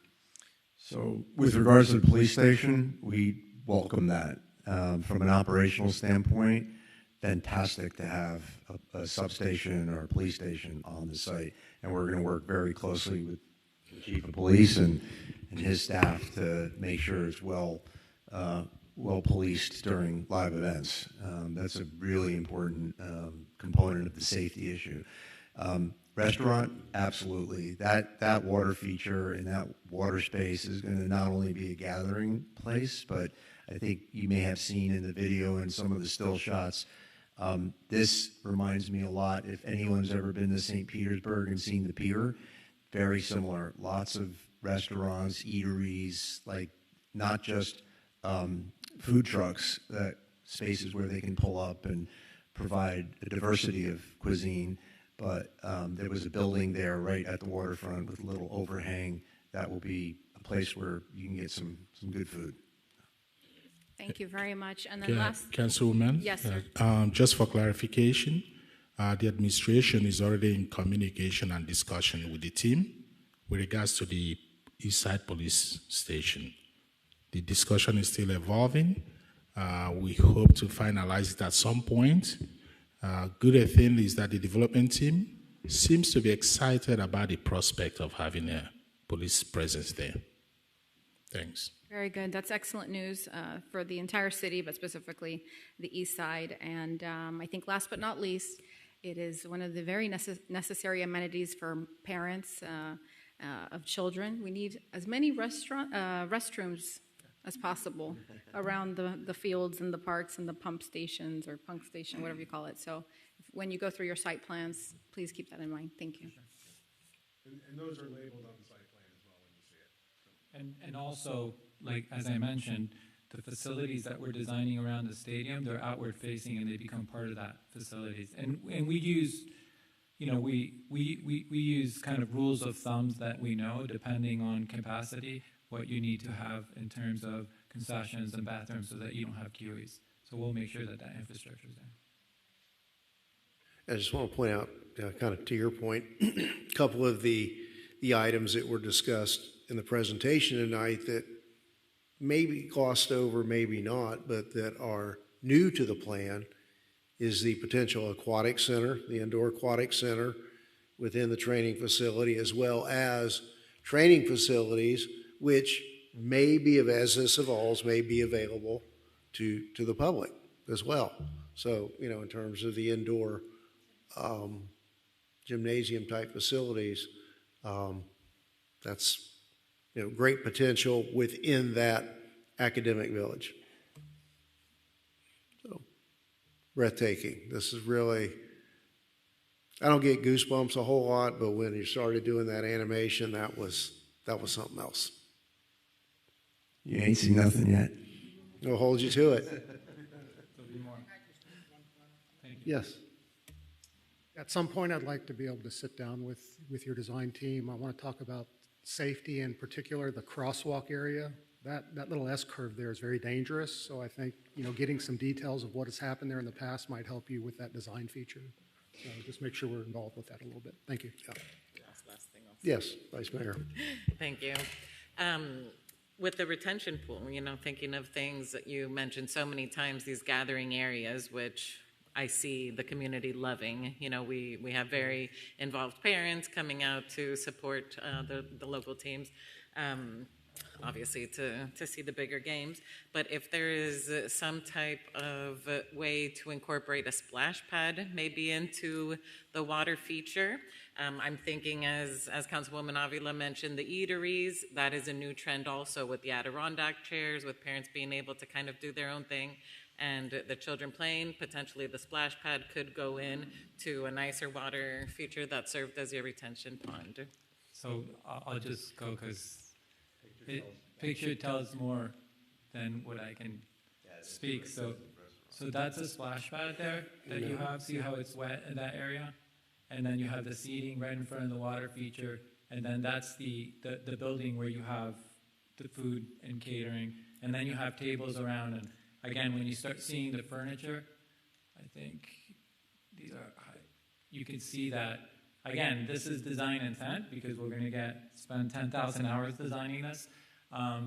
You can see the tables around, this is the covered area right in front of that restaurant area that creates a view overlooking the water, which is a really nice feature. It's almost like being on a ship. It goes to the tip, but you're using a lot of kind of water aesthetic.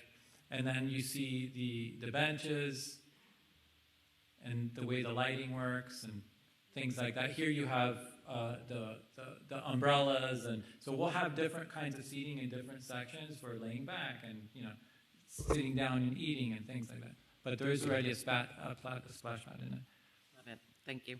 Vice Mayor, I'm so glad you asked for that. It was on my list, but I didn't want to ask for too much. So I'm so glad. This looks like a great New Year's Eve spot. So yeah. I think we're going to need to buy more Christmas trees and all kinds of stuff. Thank you all.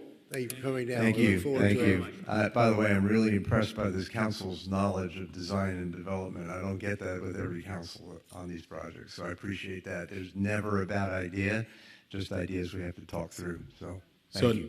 Mr. Mayor and Council, Nick, Something that this council would love to see, your ability to kind of front load your design schedule and bring down your completion period much sooner than you anticipate. That's the schedule I spoke of. It's much, much more accelerated than what was in the original. Safely accelerate. Yeah. Very good. Siri, with regards to that, we always have a schedule that we shoot for. We always try to beat it because time is money and cost. So the sooner we can build, the sooner we can open, the sooner we can start paying for it. Again, thank you for coming down. Thank you. Thank you. Thank you very much. Appreciate it. Okay. Yay. Amen. 15 minutes for the rest of the night. There you go. That's right. We have 13 minutes for the rest of the night. Okay.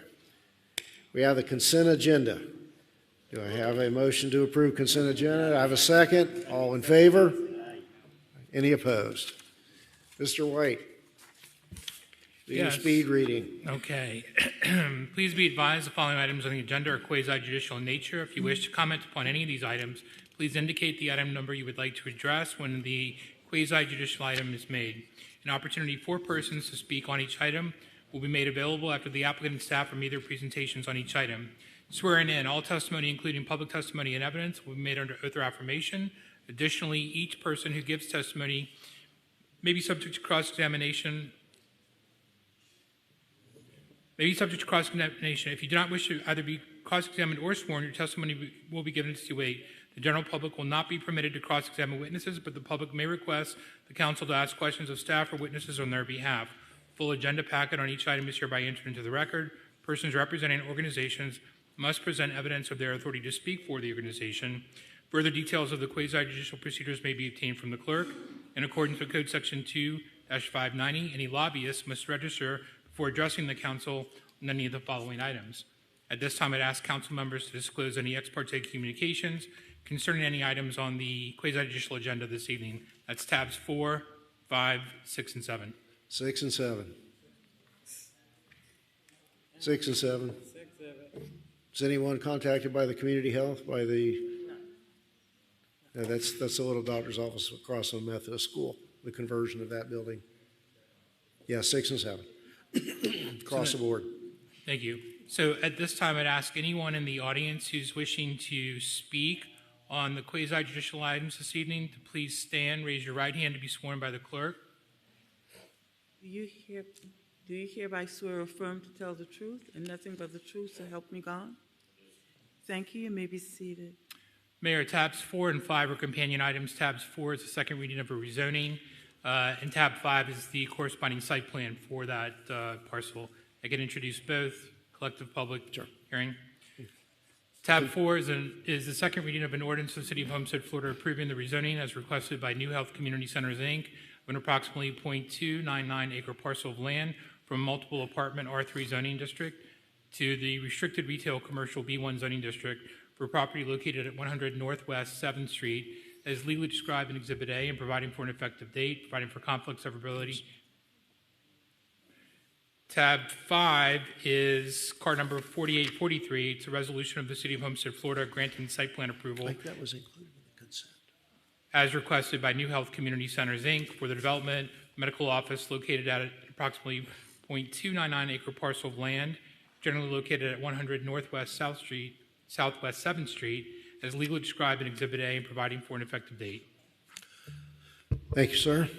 All right. Well, any objection to waiving the staff reading on tab 4? This is a second reading on the rezoning from R3 apartment to B1. No objection? Okay. Tab 4 is moved by Councilman Roth. We have a second. Second by Vice Mayor Bailey on tab 4. Just for the record, are the applicants or the applicant's representatives present? You just make yourself known so that we can reflect on the record that you are present for the rezoning. All right, let me open the public hearing. Is there anyone in the audience who's not the applicant or the applicant's representative? Next. To speak on tab 4. All right, we'll close the public hearing. We'll have a roll call vote on the rezoning. That's the second reading on the rezoning. Councilwoman Avila? Yes. Councilwoman Konski? Yes. Councilman Ron? Yes. Councilman Fletcher? Councilman Cannonball? Yes. Vice Mayor Bailey? Yes. Mayor Lawson? Yes. The motion carried. Now, tab 5 is the site plan. Move it. Okay, it's moved by the Vice Mayor, second by Councilman Cannonball. Any questions or comments from council? Yes, of course. Yes, Mayor, thank you. Is there a American flag on the property by chance, currently or existing? No. No? Would there be any objection to add one?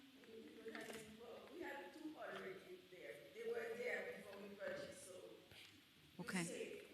So it'll be, Okay. it doesn't need to be. So for the record, the applicant has agreed to install a flagpole with an American flag, for an American Thank flag. you. I appreciate it. Okay. We have a motion second. Is there anyone in the audience wishing to speak on this item? Seeing none, I'll close the public hearing and ask for a roll call vote. Tab 5, the site plan approval. Councilwoman Konski? Yes.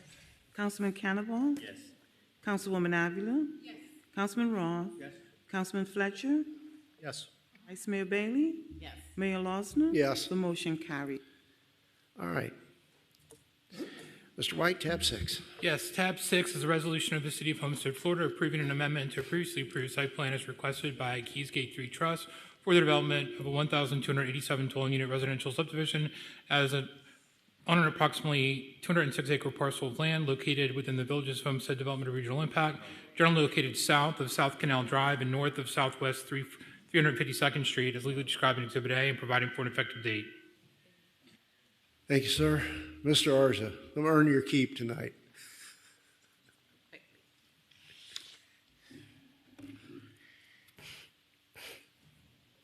Did you read both? I was going to say, I don't think you read tab 7, James. I don't know if you You want to go ahead and read tab 7 and we'll.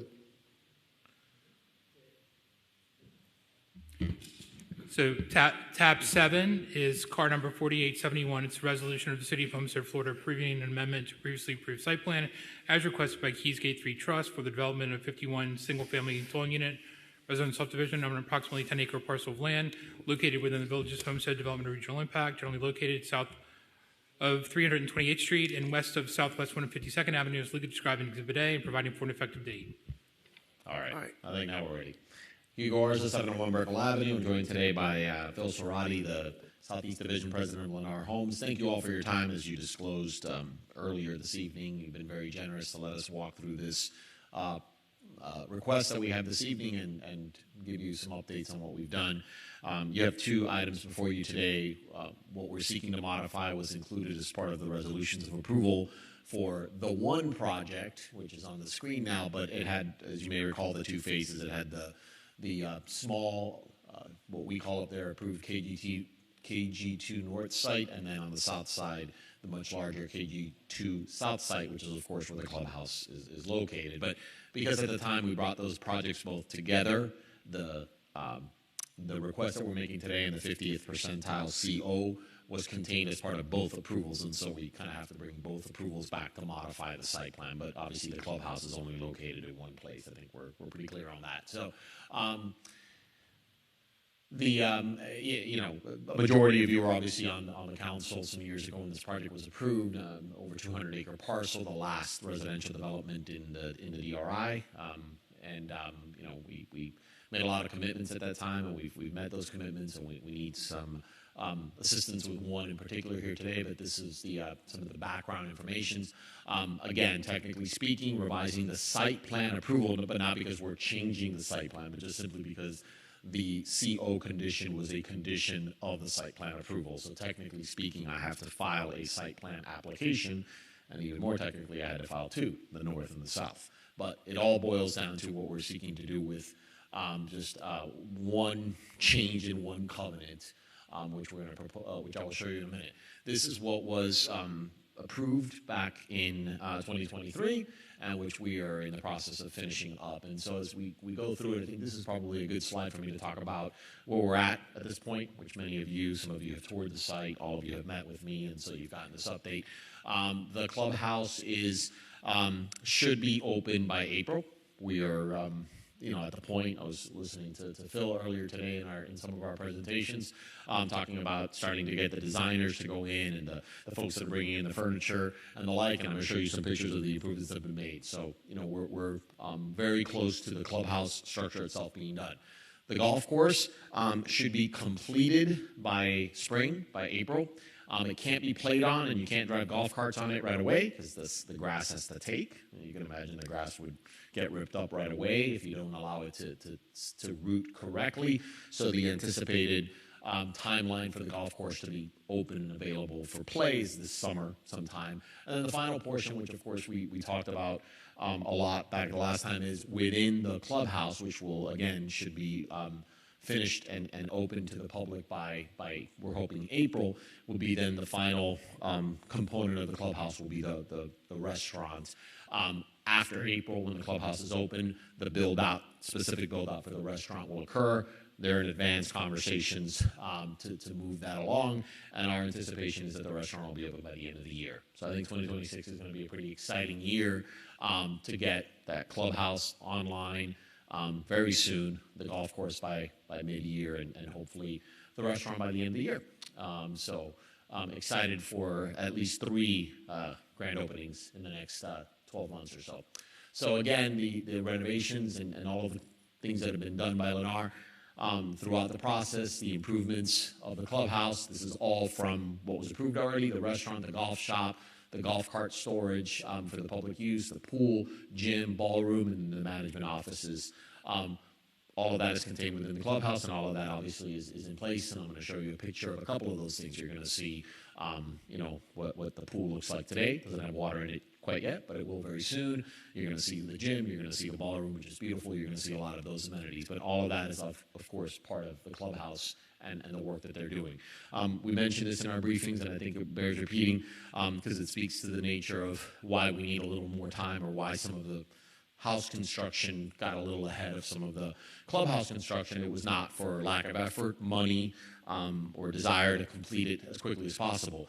The reality is, anybody who's renovated a home can probably attest to that sometimes building from scratch, from the ground up, is much simpler than taking a 40-year-old building and starting to knock down walls and realizing there's a lot we have to do here that we couldn't have anticipated, or we thought we could do something one way and we have to do it another way. So that is really the principal reason that this got delayed by what might end up being 2 or 3 months, because again, we're just at that point where we're exceeding the 50th% COs now, and really within a couple of months it should be open. So we got it pretty good. We got it to within maybe 2 or 3 or 4 months, which 2 years ago is, listen, anytime you can plan construction and get to within 3 or 4 months, I think that it speaks to the efforts that were made.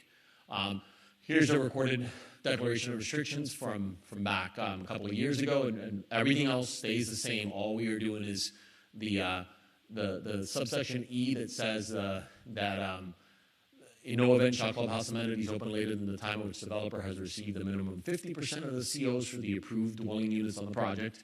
And then I'm going to show you that what we want to do in this entire presentation and both applications and all of the effort that you gave me with your time to meet with us and Phil and other teams from Lennar is to change 50%, strike that, and make it 65%. That's the entirety of the actual request here this evening, although we're happy to explain everything that went into it. That will allow us to safely go through the next couple of months, get the clubhouse open, and continue working on this. As promised, some of the pictures. Here's the pool area. These are, I think, like a week and a half old, right? Something like that.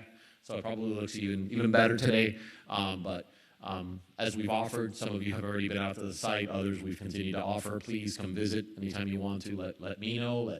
Let someone let Phil know, and we're happy to have you out there. But this is the pool area that's being constructed and what it looks like today. The golf cart storage area, with all of the areas to be able to plug the carts and do everything you need to do. The gym is starting to get its equipment, so it's already in place. This is some of the stuff that's already being brought in, so it's starting to fill out. And then the last couple of shots, which are of that just grand room and really the height and the heft of it. And look, I think it was important in discussions we had back in 2022 and 2023, this application took over a year to approve initially. We had a lot of conversations with folks in Keysgate, and a lot of them wanted to preserve, there was a lot of nostalgia around the fact that that clubhouse, has hosted a lot of important events for families over the years. As I said before, it might have been simpler, perhaps even a little cheaper to knock it down and start, because you just wouldn't have had the unknowns. You would have just been able to build up. But I think that this building meant a lot to that community, meant a lot to Keysgate, the Keysgate community, their ability to finish that project, to get their HOA, the turnover, everything, all those discussions we had were also surrounding this idea that this clubhouse would become the hub once again, and that this area would again be able to contribute to the community. And I think, we're on the doorstep of that. So, and here's the final picture that I have with, another angle of the work that's going on that we are going to finish in the coming weeks here. So I believe that's, I want to thank staff, obviously both development services staff and the manager's office and staff for their recommendations of approval for this effort, and also for their time and consideration in getting this on the agenda as quickly as they did. And really that's it. So I want to thank you. I think you had some questions. Hopefully, based on the different discussions I had, I've addressed some of the issues and questions that you have, but I'm happy to answer any other ones. And we look forward to your favorable vote of support this evening, and having you out there very soon with some grand openings. Good, thank you. Council? I move by the district rep. I'll make a motion, and just a couple of quick comments. Thank you again to Phil and Hugo for inviting us out. It's the progress that we thought we would have had. I think you've nailed it and met it more aggressively than originally thought. I know there were some delays initially with the golf course portion, and that kind of slowed some things down as far as grass growing, but I can tell you just you see the irrigation system working every day, a couple times a day. You see what they've done inside the clubhouse. It's truly a remarkable change from what it was.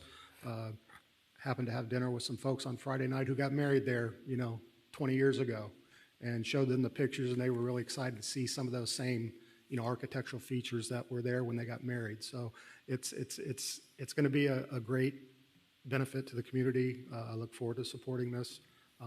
The residents are excited to play golf, so if we could make grass grow a little faster, put some lights on it. I think it depends on weather. It depends on weather. So I guess Yes, for that purpose, we all have to root for a rainy spring. We need rain, I think, is what I've been told, to make everything kind of grow and take root. But barring any other comments, I will make the motion for approval. Thank you. Councilwoman? Thank you, Mayor. I'll second the motion. I do have some additional questions. The success of this clubhouse, as we've discussed, it relies heavily on the success of the golfing experience, the pro shop, the restaurant.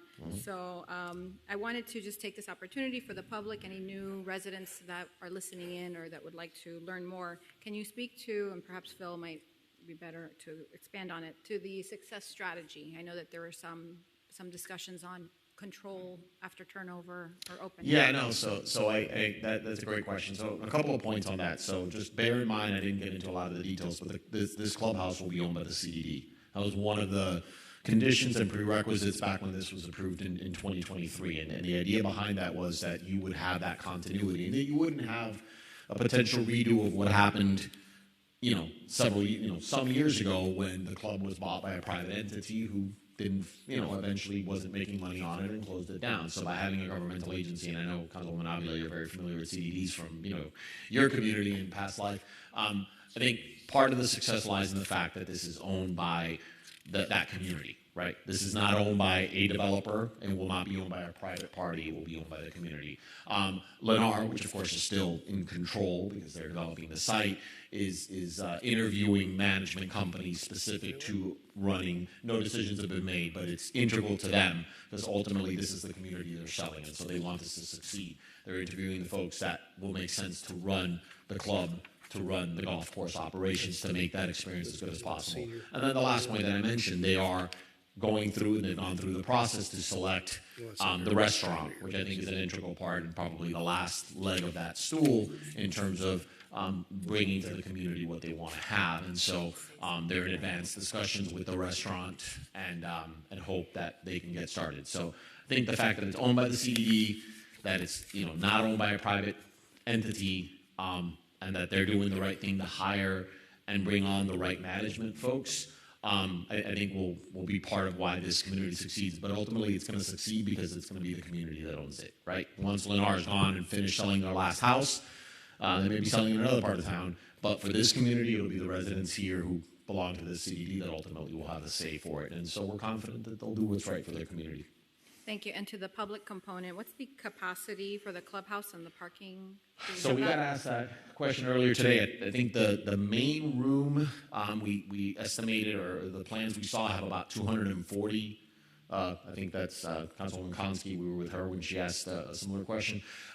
It's about 240 in that main room. The capacity of the building itself far exceeds that, but that's because you could have people in the gym and in the main room and in the restaurant.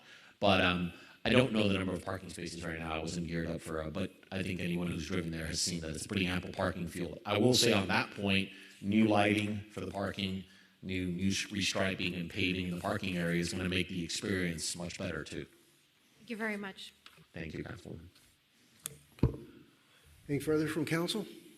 That's what I say. I think we continue to protect the concerns of the residents, that they were going to have a clubhouse and wouldn't be left hanging with 1,300 new units and no clubhouse. And I think those protections remain. I'm confident that everything's going to come together. So is there anyone from the public or online wishing to speak on this item? Tab 6. All right, none appearing. I'll close the public hearing and ask for a roll call vote on tab 6. Councilman Ron?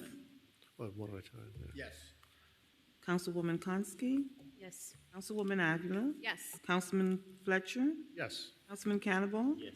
Vice Mayor Bailey? Yes. Mayor Losner? Yes. The motion carries. We have a motion on tab 7. Moved by Councilman Ross, seconded by Councilman Fletcher. Roll call. Councilwoman Avila? Yes. Councilman Fletcher? Yes. Councilwoman Konski? Yes. Councilman Cannibal? Yes. Councilman Ron? Yes. Vice Mayor Bailey? Yes. Mayor Losner? Yes. The motion carries. All right. Thank you all. Good Appreciate evening. it. See you soon. All right, if there are no objections, the Vice Mayor needs to run be a high school mom in a few minutes, so we wanted to jump to her item, tab 27, very quickly. Vice Mayor? So, Mr. Mayor, just Madam Vice Mayor, could we take tab number 26 right after the Vice Mayor's item? Which That's is for expo. the STEM City days. yeah, for the city days, so that she can go home. Who's that? She's sitting there. You got to ask her a couple minutes? No, right Okay. after you. Sure. Okay, right after the Vice Mayor. Okay. No, I appreciate it, and you don't even have to move it. I just wanted to say something in case you hadn't heard of it before, but if we are okay with moving it, I did want to ask now that we need everyone to vote on it. This organization, Healthy Mind, Heart, and Body, they have put on some beautiful, wonderful health-related brunches at FICO Williams for the last few years, and I have supported them every year. I've attended. It is a very important part for especially for our seniors in the Southwest. They always have amazing speakers, a lot of resources, so I would truly appreciate your support in helping me cover the FICO Williams facility, as well as helping helping them be able to afford their insurance for the event. Very good. I'm sure among the 7 of us that we can come up with that. Mayor, if I may, this being a standing project, you said for a couple years, is there any objection to having this pass through the special events surplus budget that we have? Well, has it been here or you just generally? It has been at FICO for at least the last 4 years, I want to say. And Mr. Manager, if you can confirm how much we have in the surplus for special events? Mr. Finance Director, can you give us the current status of that account? Better yet, just say we have enough so that. Okay.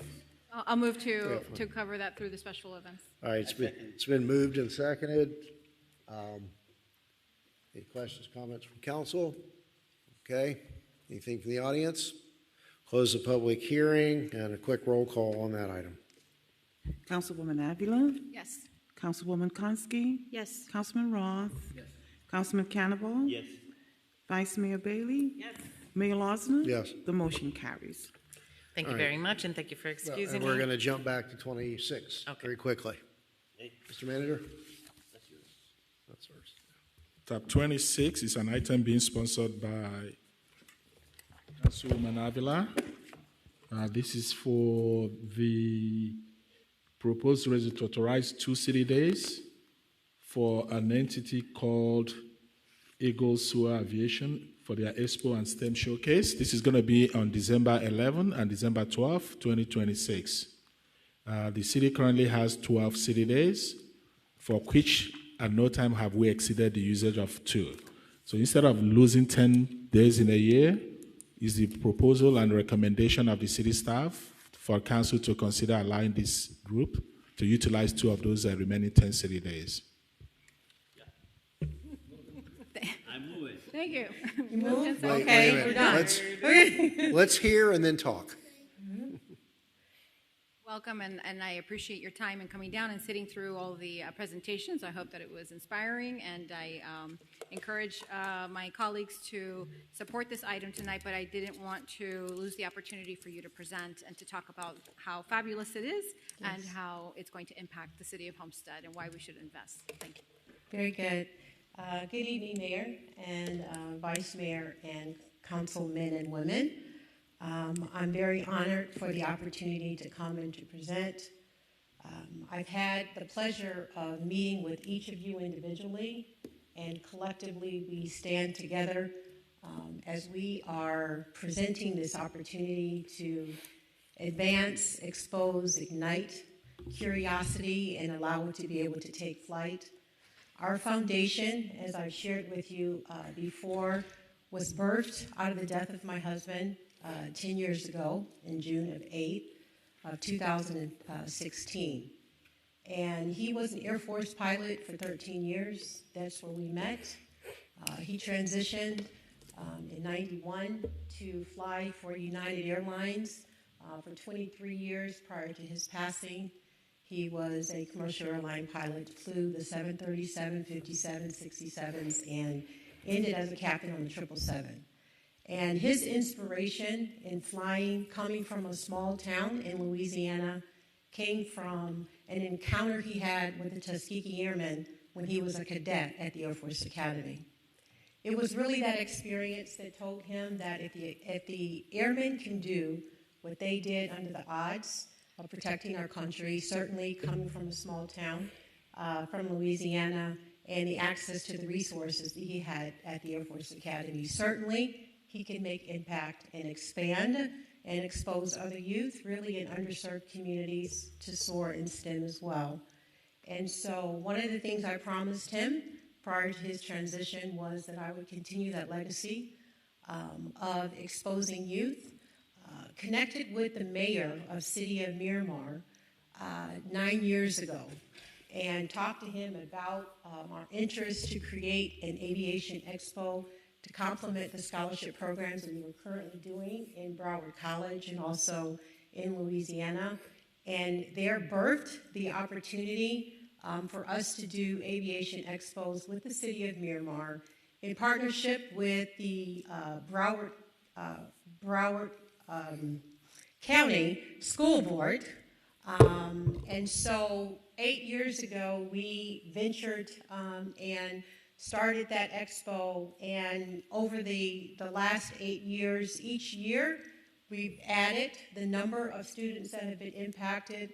Started at 1,800, moved to 2,000 students on the first day. And now we completed our 8th event. We had 2,700 students that came on the first day, which is Friday. Our second day, we do an aviation expo and a robotics competition. So we have 27 teams from Broward schools that participate in the robotics competition.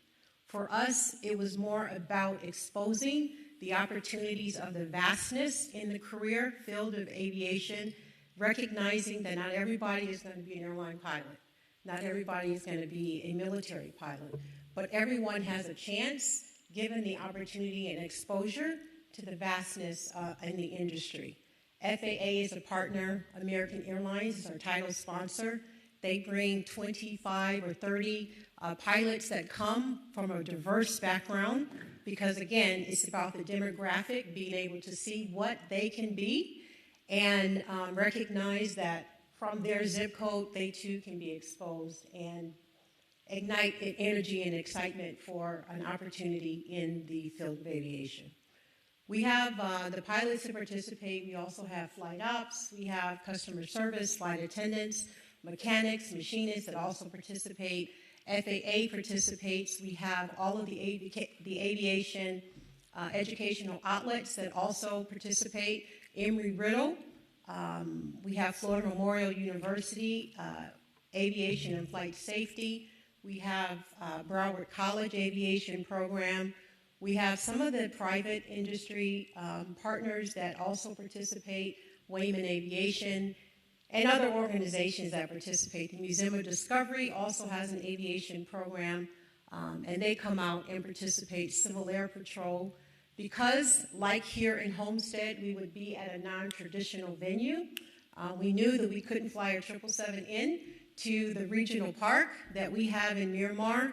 So what did we do? We contacted the Broward Sheriff's Office, who has helicopters.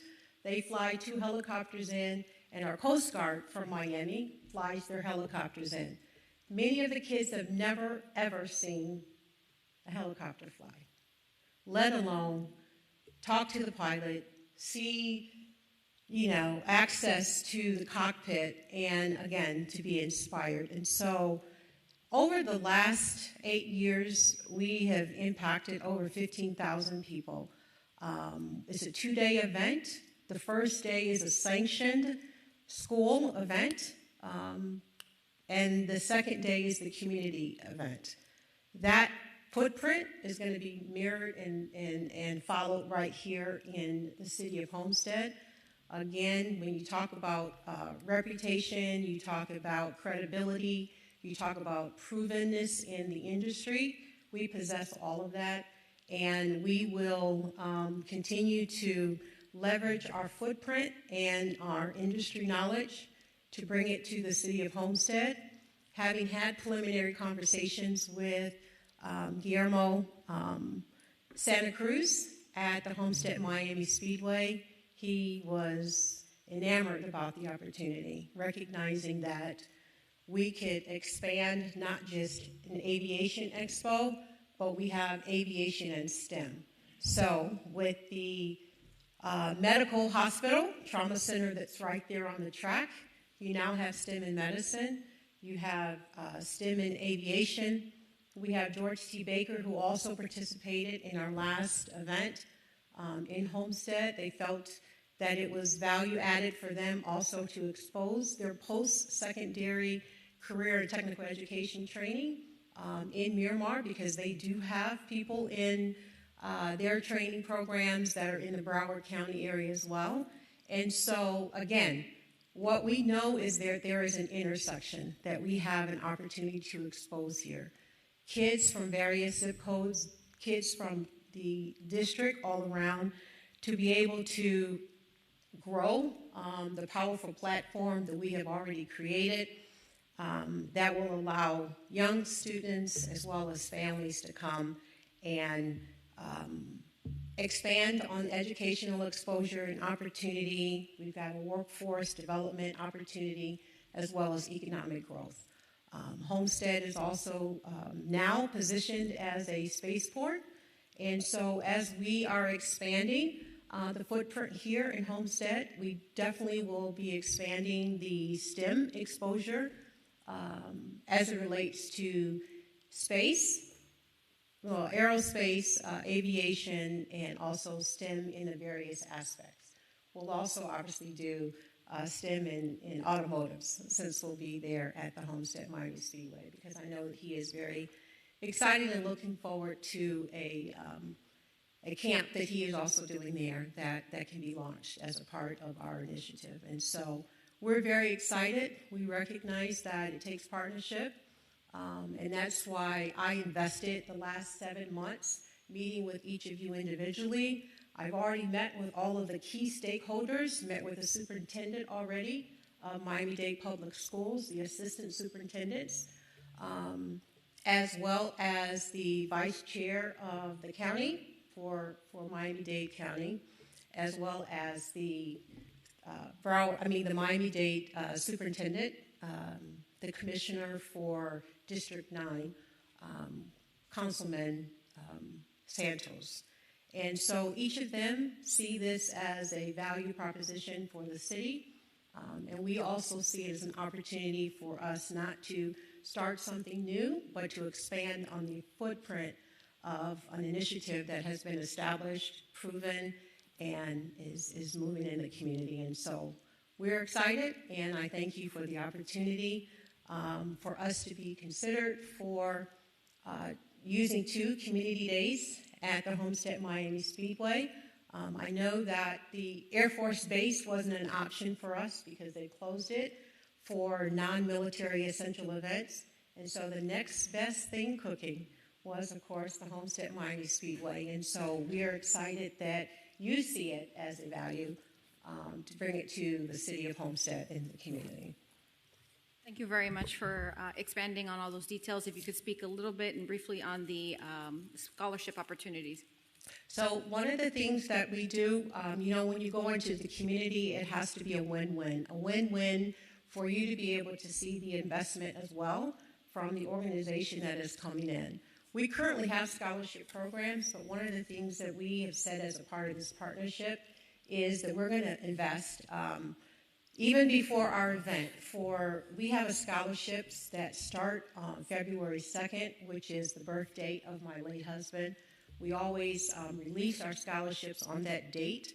We have 2 $1,000 scholarships reserved for 2 high school students from here in Homestead that will be awarded. We'll be meeting with the Brace advisors from the high schools here to give them an opportunity to complete the application. That will be awarded the end of March of this year, and we will present as a part of their senior awards programs.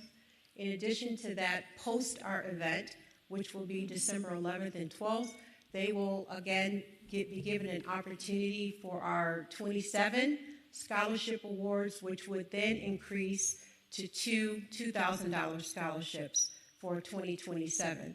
So that is a $6,000 scholarship investment from our foundation to students here in Homestead. As we're looking at, building the funding aspects for our programming for this year, 2026, certainly we will be going out and doing partnerships and getting sponsorships and working, with the in-kind donations that will come as a part of what will be gifted with the resolution. But we are committed to doing what we need to do to not just meet expectations, but exceed them. Thank you very much, and I'll rest there, but I encourage my colleagues to support this item. I think speaking to the educational component and the domino effect that this type of event brings to municipalities, it's immeasurable. Correct. And I thank you for your service and your husband's past service.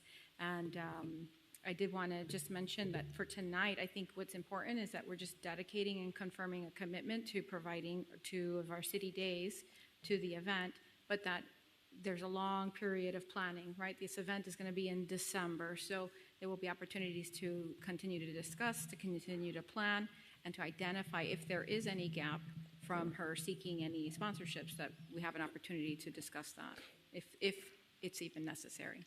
Thank you. Well, that's not what the resolution says. And I don't have any problem dedicating 2 days that we had no intention of using. But if you look closely at Section 3, it mandates that we're paying, that we're obligated. We're obligated to the manager. We're giving her a blank check to cover all the city normal expenses for the use of those days, including police, including traffic control, including hauling the garbage away, and any other host of things that we're creating a blank check in the next budget year. Okay, Mayor, I'm happy to make the revision as I stated. Well, I cannot support this unless Section 3 comes out entirely. And Section 3 The manager is directed to include the costs associated, et cetera, including but not limited to include within the fiscal year 26, 26, 27 city budget. So this resolution that is termed as, oh, we're just donating days that we're not using, we're handing out a blank check. Mayor, as I mentioned, that's not the intention. I wasn't planning to make this revision before tonight, and that's why I'm stating on the record now that we can revise this so that we can come back and have additional discussions about what the gap is as necessary for future discussion. There's plenty of time to plan it. And that's all well and good, but you know, this came before us. This is your item. This is what you approved to go on the agenda. All of our legacy and long-time not-for-profits and service organizations pay their own freight. And you're offering to give this organization that's not from this area a blank check. Rotary and the Seafood Festival pays for the fields, pays dearly, about $25,000 for police coverage for 48 hours. We pay based on the pounds of garbage that are hauled out. And then not only do we pay all that, but we give the Parks and Recreation Department a donation every year and give away $150,000 in scholarships to Homestead students. You know, we've got the rodeo parade that they're out looking for funding, the Veterans Day parade. Any of these number of events, these local organizations are all paying their own way. And if this Section 3 remains in this resolution, we're giving a newcomer to the table a blank check by obligating ourselves to budget whatever those costs are, without regard to other sponsorships. That's not built in here. I think we all heard you, and for the third time, I'm happy to revise it, Vice Mayor. Well, that's fine. I appreciate that. If it's specifically 3 out, which was part of our discussions with staff, you know, we obviously cannot support something that we don't know what the final number is on it. So we're supporting the allocation 2 days. of the days. It's kind of like the site plan, right? So we supported the project. Now we need to see the site plan. We love STEM-related. Events. The track is incredibly underused as far as the days that we try to see happen there. The partnerships that you have, you know how excited I was when we sat down, the opportunities you have to introduce children to what the possibilities are in the military and the track. Southdale High School with their mechanics program, as well as the aviation piece that they can do a dual enrollment in, Miami-Dade College. There's just so many opportunities to turn some of our students onto the trade aspects. So for that reason, I would love to see something like this happen in Homestead. And as details are coming forth, then we can figure out how we do the money piece. Excellent. If I can please be excused, I will move it or second it. Well, is it moved with the deletion of Section 3? With the complete deletion of 3. Yes, sir. Yes. Good. So it's been moved and seconded. Is there anything further from council? I could, Mr. Mayor. Sure. I too had an opportunity to meet with the Eagle Soars program folks, and I can tell you that I got excited about it. The initial overall reaching of the potential for the community of Southdale. Not sure if this is really public yet, but it's been stated to me from a public official, so I know that Miami-Dade County Schools is also going to be building a new high school, expanding their high school here in Homestead and making an aviation-based STEM program. I think it's a great opportunity for our district commissioner, Ms. Santos, to get engaged with Miami-Dade community, with the Miami-Dade County Public Schools. You hit the nail on the head with the motorsports vocational training. I know Guillermo's super excited about starting that program up. Happy to support this. I do agree with the removal of this item, and there's probably other attendees to this event that can help offset those costs. So with that, I'm happy to support. Thank you again for coming down. Truly excited to see this come to fruition. Thank you.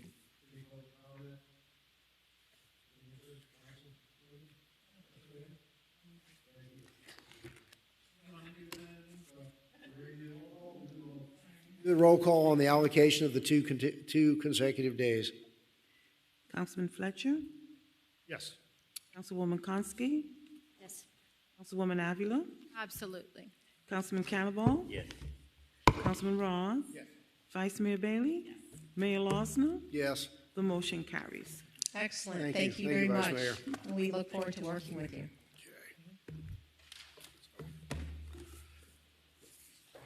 So where were we? We were on Tab 8. 8. It's Tab tab 8 8, is right? the first reading of an ordinance of the City of Homestead, Florida, amending the firefighters' retirement plan at Article 4 of Chapter 22.5 Retirement Programs, Article 5 Firefighters' Retirement Plan of the City Code by amending Section 22.5-277 reserved to be titled Funding Stabilization Reserve Account to provide for annual distributions to eligible members, providing for inclusion in the code, providing for severability, and providing for an effective date. Any objection to waiving the staff report? Okay, do we have a motion? Mr. Mayor? By Mr. Mayor? Yes. I think the pension board reps are here in case you guys want to talk to them before you take your vote. Okay. So we got a motion by Councilman Fletcher, seconded by Councilman Roth. Would anyone like to hear the presentation of the pension managers? Thanks for coming down and enduring the meeting. What's that? Not from Homestead.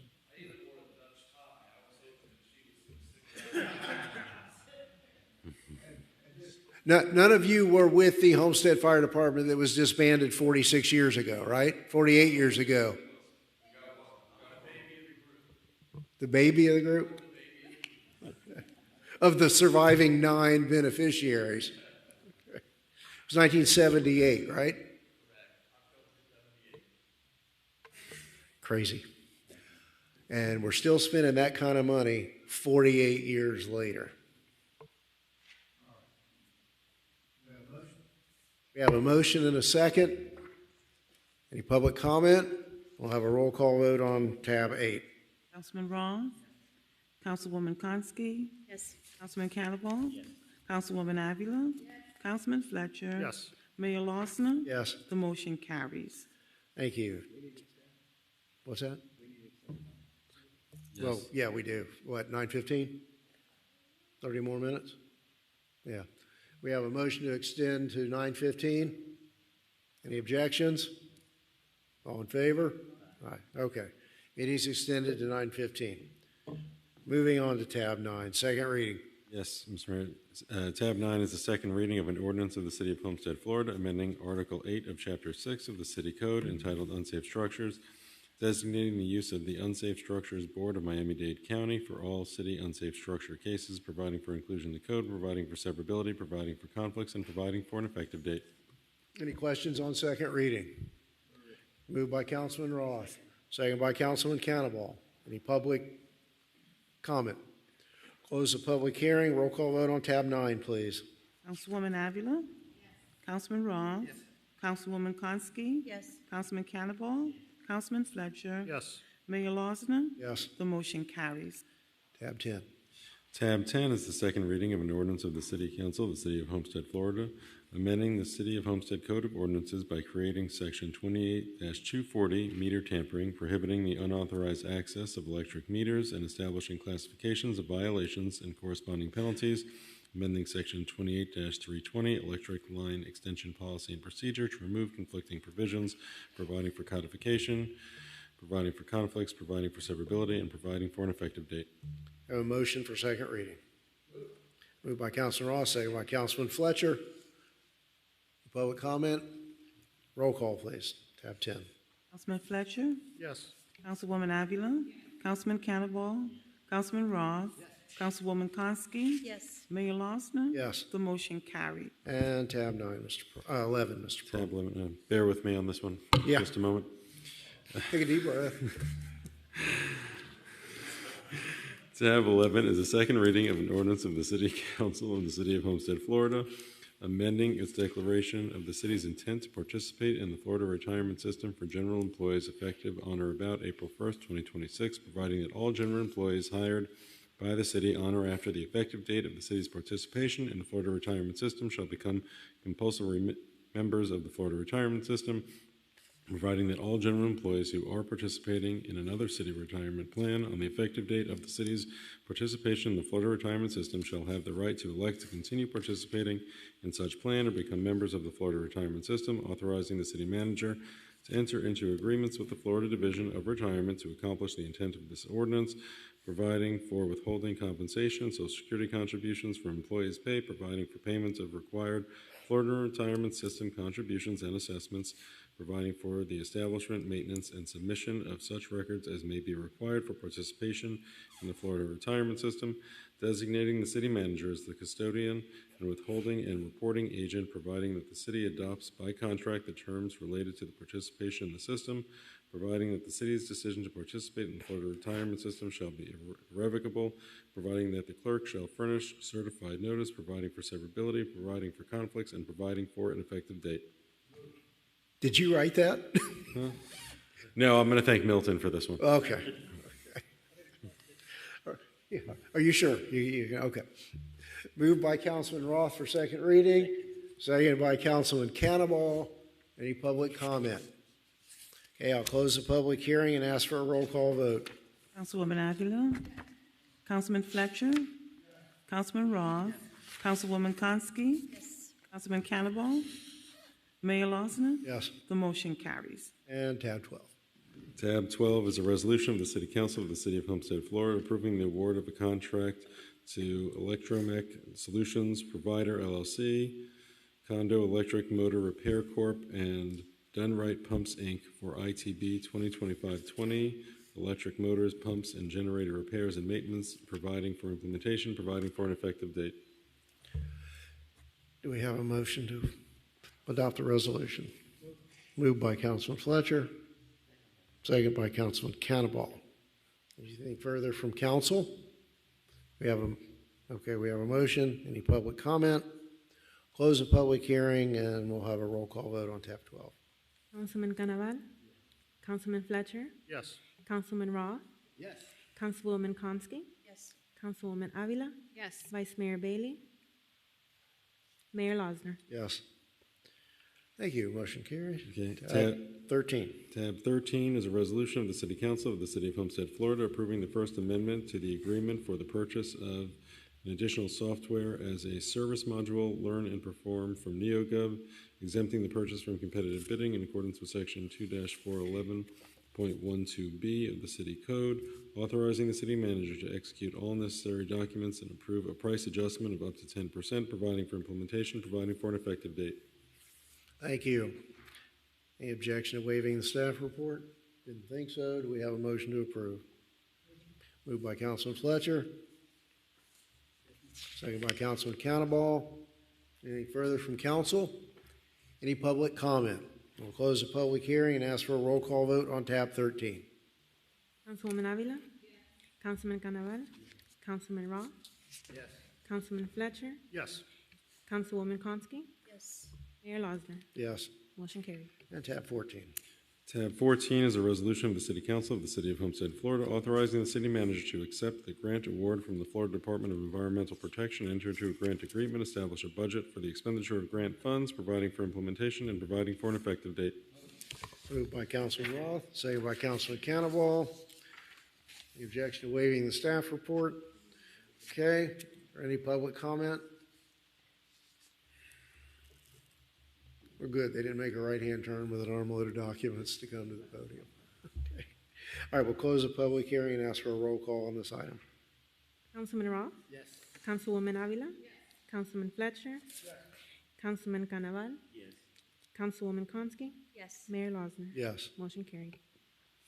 Mr. Pearl? Tab 15 is a resolution of the City Council of the City of Homestead, Florida, authorizing the submission of the Transportation Alternative Set-Aside Program grant application to the Florida Department of Transportation for the Southwest 167th Avenue Multi-Use Path Installation Project, authorizing the manager to accept the grant if awarded, authorizing the establishment of a budget for the expenditure of such grant funds, authorizing matching funds in an amount not to exceed $305,984.99, providing for implementation, providing for transmittal, and providing for an effective date. I have a motion on this item. Moved by Fletcher, seconded by Roth. Objection to waiving the staff report. Any public comment? Quick question, Mr. Mayor. Quick question by Councilman Fletcher. Yes, thank you. With the gentleman who spoke in the public comments earlier in regards to the crosswalk area, can this funding be used for some of those improvements on 167 Avenue? Is that a county road issue, though, most of those crossings? They are, but. Good evening, Mayor and Council. No, this funding is specifically for that quarter. If we get awarded that money, we can only use it there. They're very specific about the award. Once it's set, they don't modify it. So this is for 167th from Palm to 336 Street. No, would have been fine. So, Mr. Councilmember, I think So that's a no. We can explore potential other funding sources like the PTP. So that's why I said we can look into all that later. Very good. Thank you, Cairo. You're welcome. All right, I think we have a motion and second on the table. I think we had public comment. Roll call, please. Tab 15. Councilwoman Konsky? Yes. Councilman Canaval? Yes. Councilman Roth? Yes. Councilman Fletcher? Yes. Councilwoman Avila? Yes. Mayor Losner? Yes. Motion carried. And tab 16. Tab 16 is a resolution of the City Council of the City of Homestead, Florida, approving the settlement of all claims made by Theodore Neal, Brenda Wilborn, providing for implementation, providing for an effective date. Moved by Councilman Roth, seconded by Councilman Cannonball. There's nothing from council. Any public comment? Didn't think so. We'll close the public hearing and we'll have a roll call vote on tab 16. Councilman Roth? Yes. Councilwoman Avila? Yes. Councilman Fletcher? Yes. Councilwoman Konsky? Yes. Councilman Canaval? Yes. Mayor Losner? Yes. Motion carried. Tab 17. Mr. Pearl. Tab 17 is a resolution of the City Council of the City of Homestead, Florida, authorizing the city manager to accept a grant award from the Florida Department of Environmental Protection, execute a grant agreement, and any related documents establishing a budget for the expenditure of grant funds, providing for implementation, providing for an effective date. The objection to waiving the staff report. A, do we have a motion to approve this item? Moved by Councilman Cannonball, seconded by Councilman Fletcher. Any questions or comments from council? Any public comment? Close the public hearing and we'll have a roll call on tab 17. Councilwoman Avila? Councilman Roth? Yes. Councilman Canaval? Councilman Fletcher? Yes. Councilwoman Konsky? Yes. Mayor Losner? Yes. Motion carried. Pearl, tab 18. Tab 18 is a resolution of the City Council of the City of Homestead, Florida, authorizing the execution of a temporary sewer system agreement, Mountain Cove Homes and Highland Estates LLC, providing for implementation, providing for an effective date. Okay, do we have a motion to approve? Moved by Councilman Fletcher. Second by Councilman Cannonball. Questions or comments from council on this item? I'll open the public hearing. Is there anyone wishing to speak on this matter? Seeing none, we'll have a roll call vote. Councilwoman Konsky? Councilman Fletcher? Yes. Councilman Roth? Yes. Councilman Canaval? Councilwoman Avila? Mayor Losner? Yes. Motion carried. Mr. Pearl, moving on to tab 19. Yes, Mayor. Tab 19 is a resolution of the City Council of the City of Homestead, Florida, approving the First Amendment to the agreement for additional project manager business analysts provided by Vivitar and Associates, Inc. for the implementation of the Tyler Technologies Enterprise Permitting and Licensing Solution, authorizing the increased annual expenditure in amount not to exceed $282,600, exempting the purchase from competitive bidding in accordance with Section 2-411.1A2 of the City Code, authorizing the city manager to execute all necessary documents and to approve a price adjustment of up to 10%, providing for implementation, providing for an effective date. Thank you. Any objection to waiving the staff report? Any questions or comments? Do we have a motion to approve? Moved by Councilman Fletcher. Second by Councilman Cannonball. Any public comment? Seeing none, we'll have a roll call vote on tab 19. Councilman Roth? Yes. Councilwoman Konsky? Yes. Councilman Canaval? Yes. Councilman Fletcher? Yes. Councilwoman Avila? Mayor Losner? Yes. Motion carried. On tab 20. Tab 20 is a resolution of the City Council of the City of Homestead, Florida, authorizing contract amendment with Sound Thinking, Inc., formerly ShotSpotter, Inc., for a gunfire detection system for the City of Homestead Police Department pursuant to request for proposal 2022-16 in an amount not to exceed $250,000, authorizing the city manager to execute all necessary documents, providing for implementation, and providing for an effective date. Thank you. Moved by Councilman Roth. We have a second. Second by Councilman Fletcher with a question. Yeah, sorry, Chief, and I didn't get a chance to speak with the manager, but I did ask the question. Are we able to possibly partner with Miami-Dade County to get access to some of their shot spotters that may be in the northern part of the city that we currently don't have access to? That could be a lot less money for us in the future if we wanted to expand the system. Sorry, good evening. I will get an official answer for you. Thank you. That's all. Thank you, Councilman. And I have a question. I'm sorry. It came to me literally as we were coming in, and I, didn't have the opportunity to speak with you. So, Mr. Manager, if I might, to the chief. So, based on the report you circulated on, the detections and the actual dispatching, my math of, I think, 96 actual dispatches divided into $250,000, it's about $2,603 a call. Is that cost effective? Is this some technology that we really need to have? Well, I think it's an emerging technology for law enforcement altogether. It's one of the things that we pay for, I think, for the day we might need it, not specifically something that is going to be cost effective.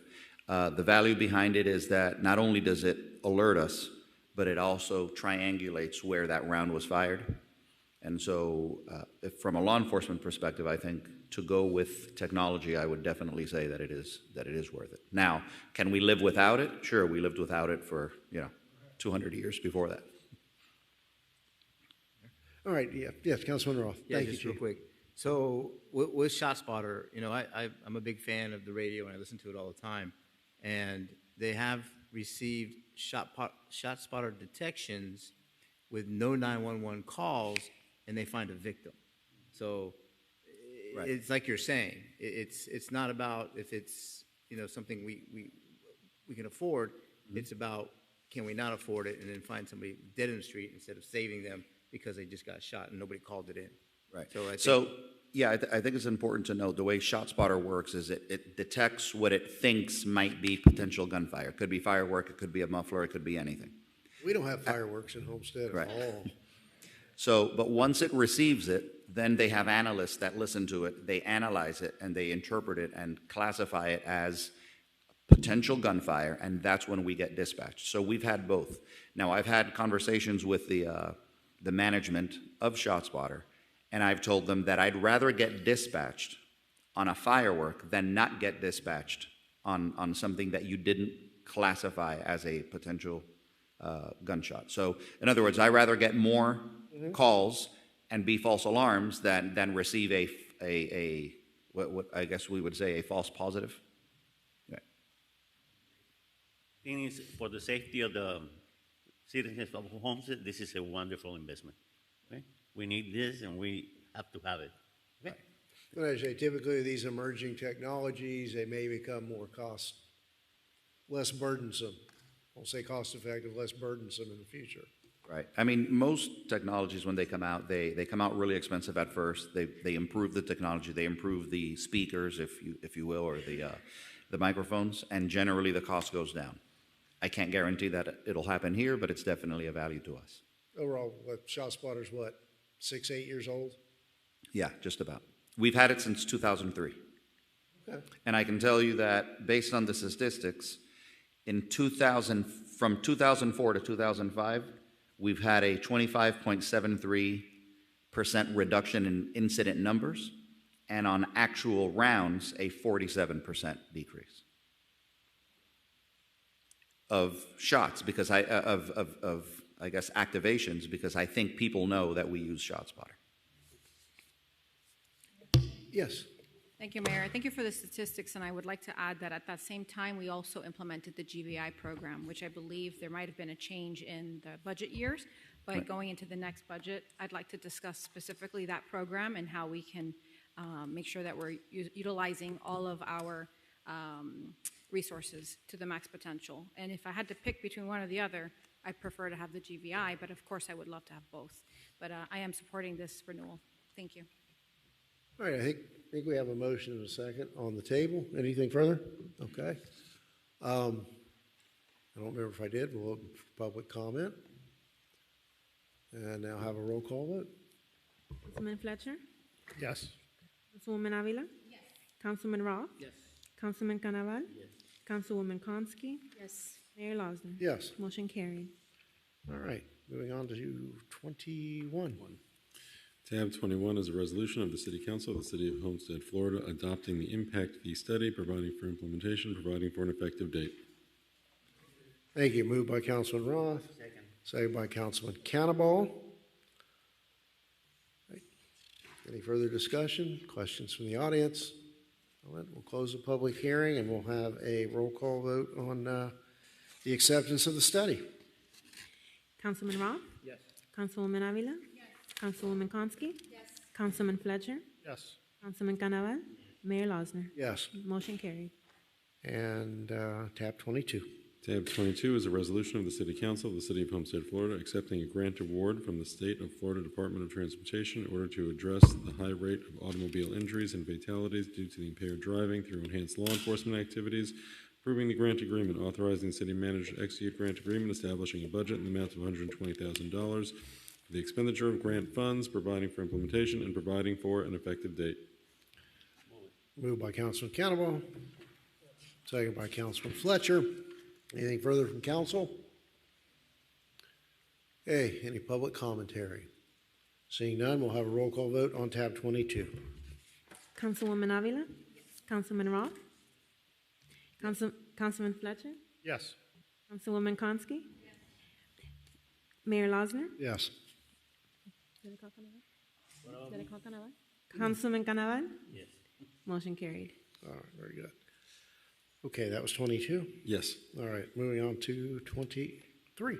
23 is a resolution of the City Council of the City of Homestead, Florida, accepting a grant award from the Department of Justice Cops Office in order to fund the hiring of law enforcement officers and approving the grant agreement, authorizing the city manager to execute the grant agreement, establishing a budget in the amount of $3,250,000 for the expenditure of grant funds, providing for implementation, and providing for an effective date. We have a motion on this item.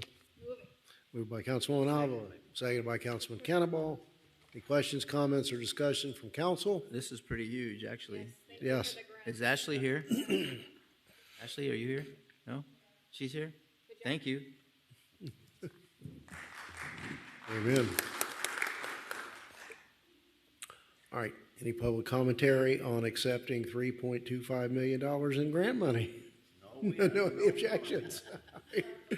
All right, let's have a roll call vote on tab 23. Now think through this before you vote. You know. Councilman Roth? Yes. Councilwoman Konsky? Yes. Councilwoman Avila? Yes. Councilman Canaval? Yes. Councilman Fletcher? Yes. Mayor Losner? Yes. Motion carried. And moving on to another grant award at tab 24.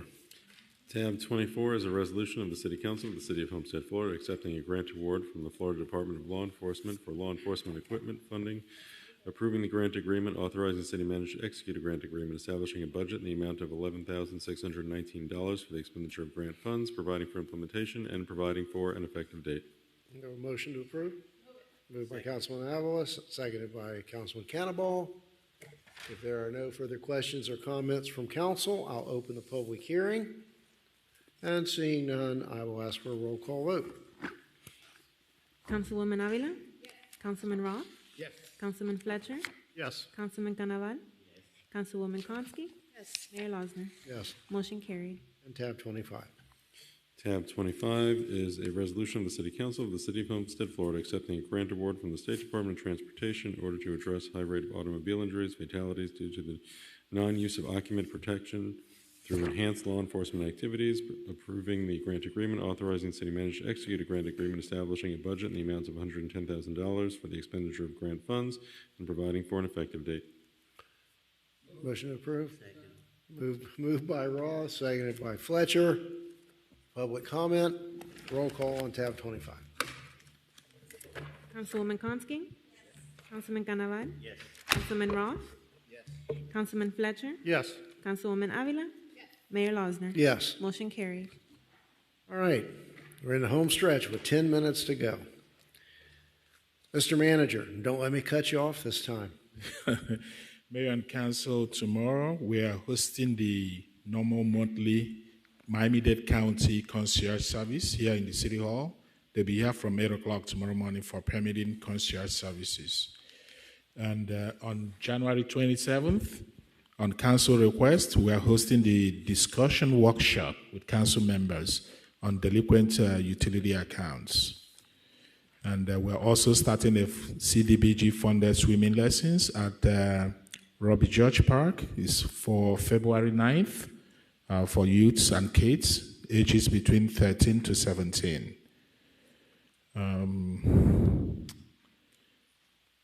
We received information today or late last night that Congress just approved at committee stage monies for the Pump Station 11 rehab.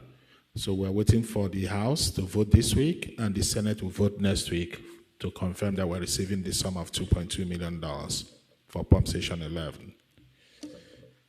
And I believe that's all I have. The rest I will communicate through memo to council. Thanks. Thank you, Mr. Manager. Mr. Attorney? If I may request an executive session in the matter of Telus v. City of Homestead, it's case number 25-01712 in Miami-Dade County Circuit Court. Thank you.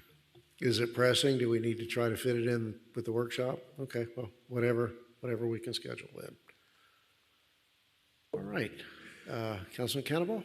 No, fine. Nothing. Just to ask the city manager, who moved that item in Congress? That's Congressman Carlos Jimenez. Okay. Thanks. All right, very good. Councilwoman Avila? Thank you, Mayor. Happy New Year, everybody. Happy Valentine's Day if I don't see you before then. I think that's what's coming next. All right. Oh, it's going to be on the Very 14th. good. There's other items. Yeah. Yes, please. Thank you. Okay. Okay, so we had, all right. So we're going to move on to Councilman Fletcher. Yes, thank you. Happy New Year, everyone, and I will let Mr. Roth tell everybody about the rodeo. Thank you. Councilwoman? The rodeo, we will all be seeing a lot of each other for the next few days. I'll look forward to the events, and I'm very excited about the rodeo parade coming back to Homestead. Yeah, thank you. And I'm looking forward to, I hope it's one of those frosty weekends where the Women's Club sells a lot of chili, the bleachers are cold, you get to wear your leather jackets, and not to mention the rodeo dance and your hats.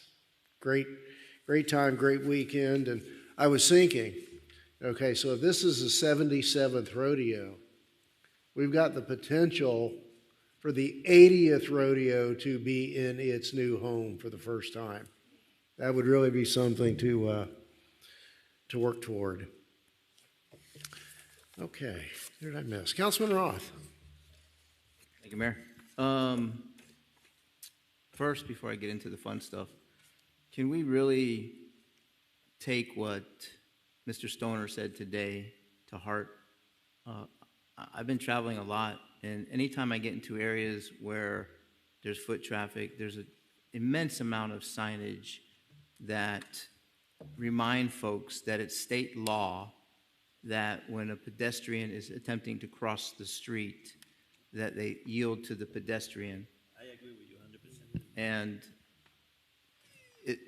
some of those locations that we mentioned, the one that leads into or just goes right behind the public shopping center in Oasis, is in a really, really odd spot.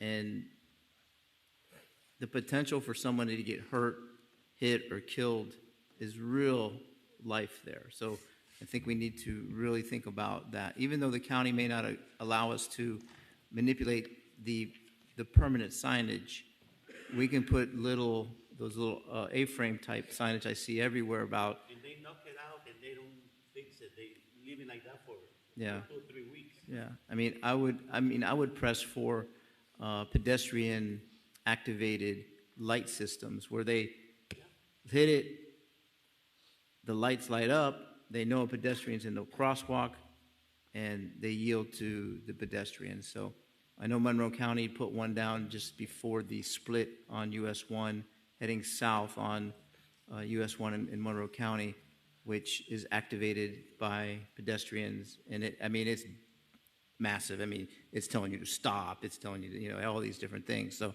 I think we really, really need to focus on that.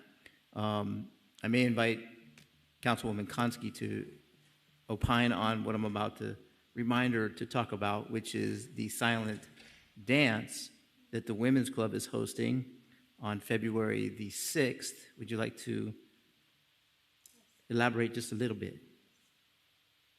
Thank you, Mr. Roth. The Women's Club is welcoming us back to great music in times of bad decisions when we were younger and hanging out in the clubs. Offering an opportunity for some entertainment, social gathering, and to take you back to yesteryear. So just something to give back to the community. And we appreciate your attendance. We appreciate your support. Thank you. Yeah, so there's a $15 donation. Are tickets available online? No. Nope. Who do you got to see? See me. See Kim. See me. All right. And give the public your telephone number. So they'll call you. 305-636-9199. She fell for that trap, didn't I she? did.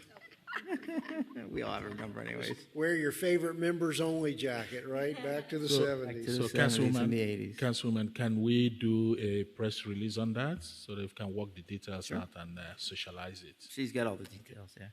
And I guess the last thing Councilman Fletcher said I would talk about this is the rodeo coming up, January 30th, 31, and it's actually stretching into February this year, which is unusual for the rodeo to do that.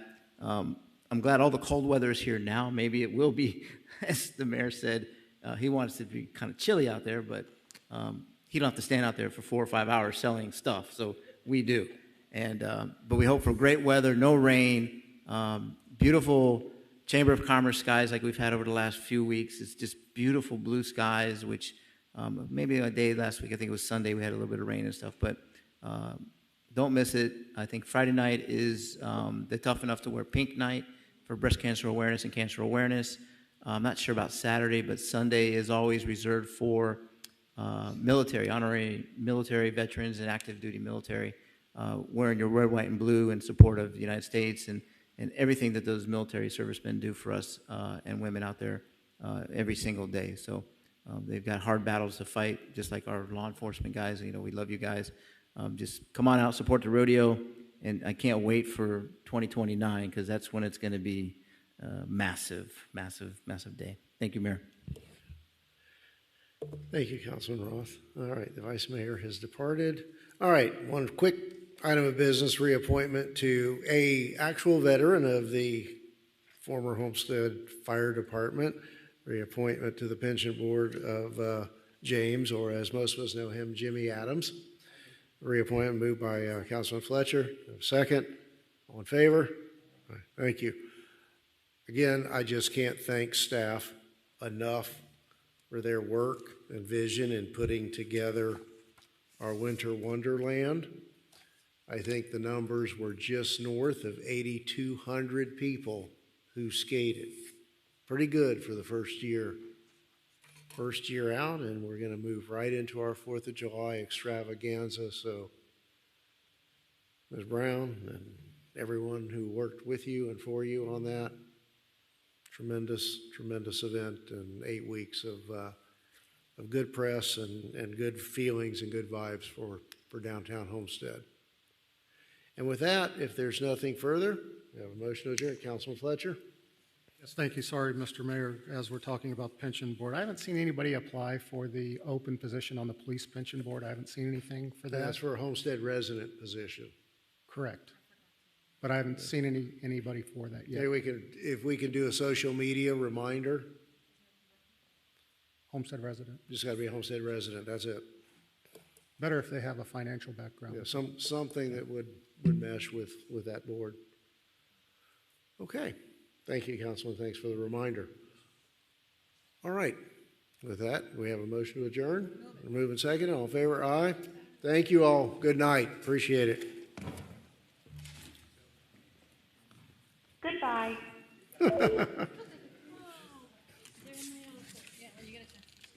Who is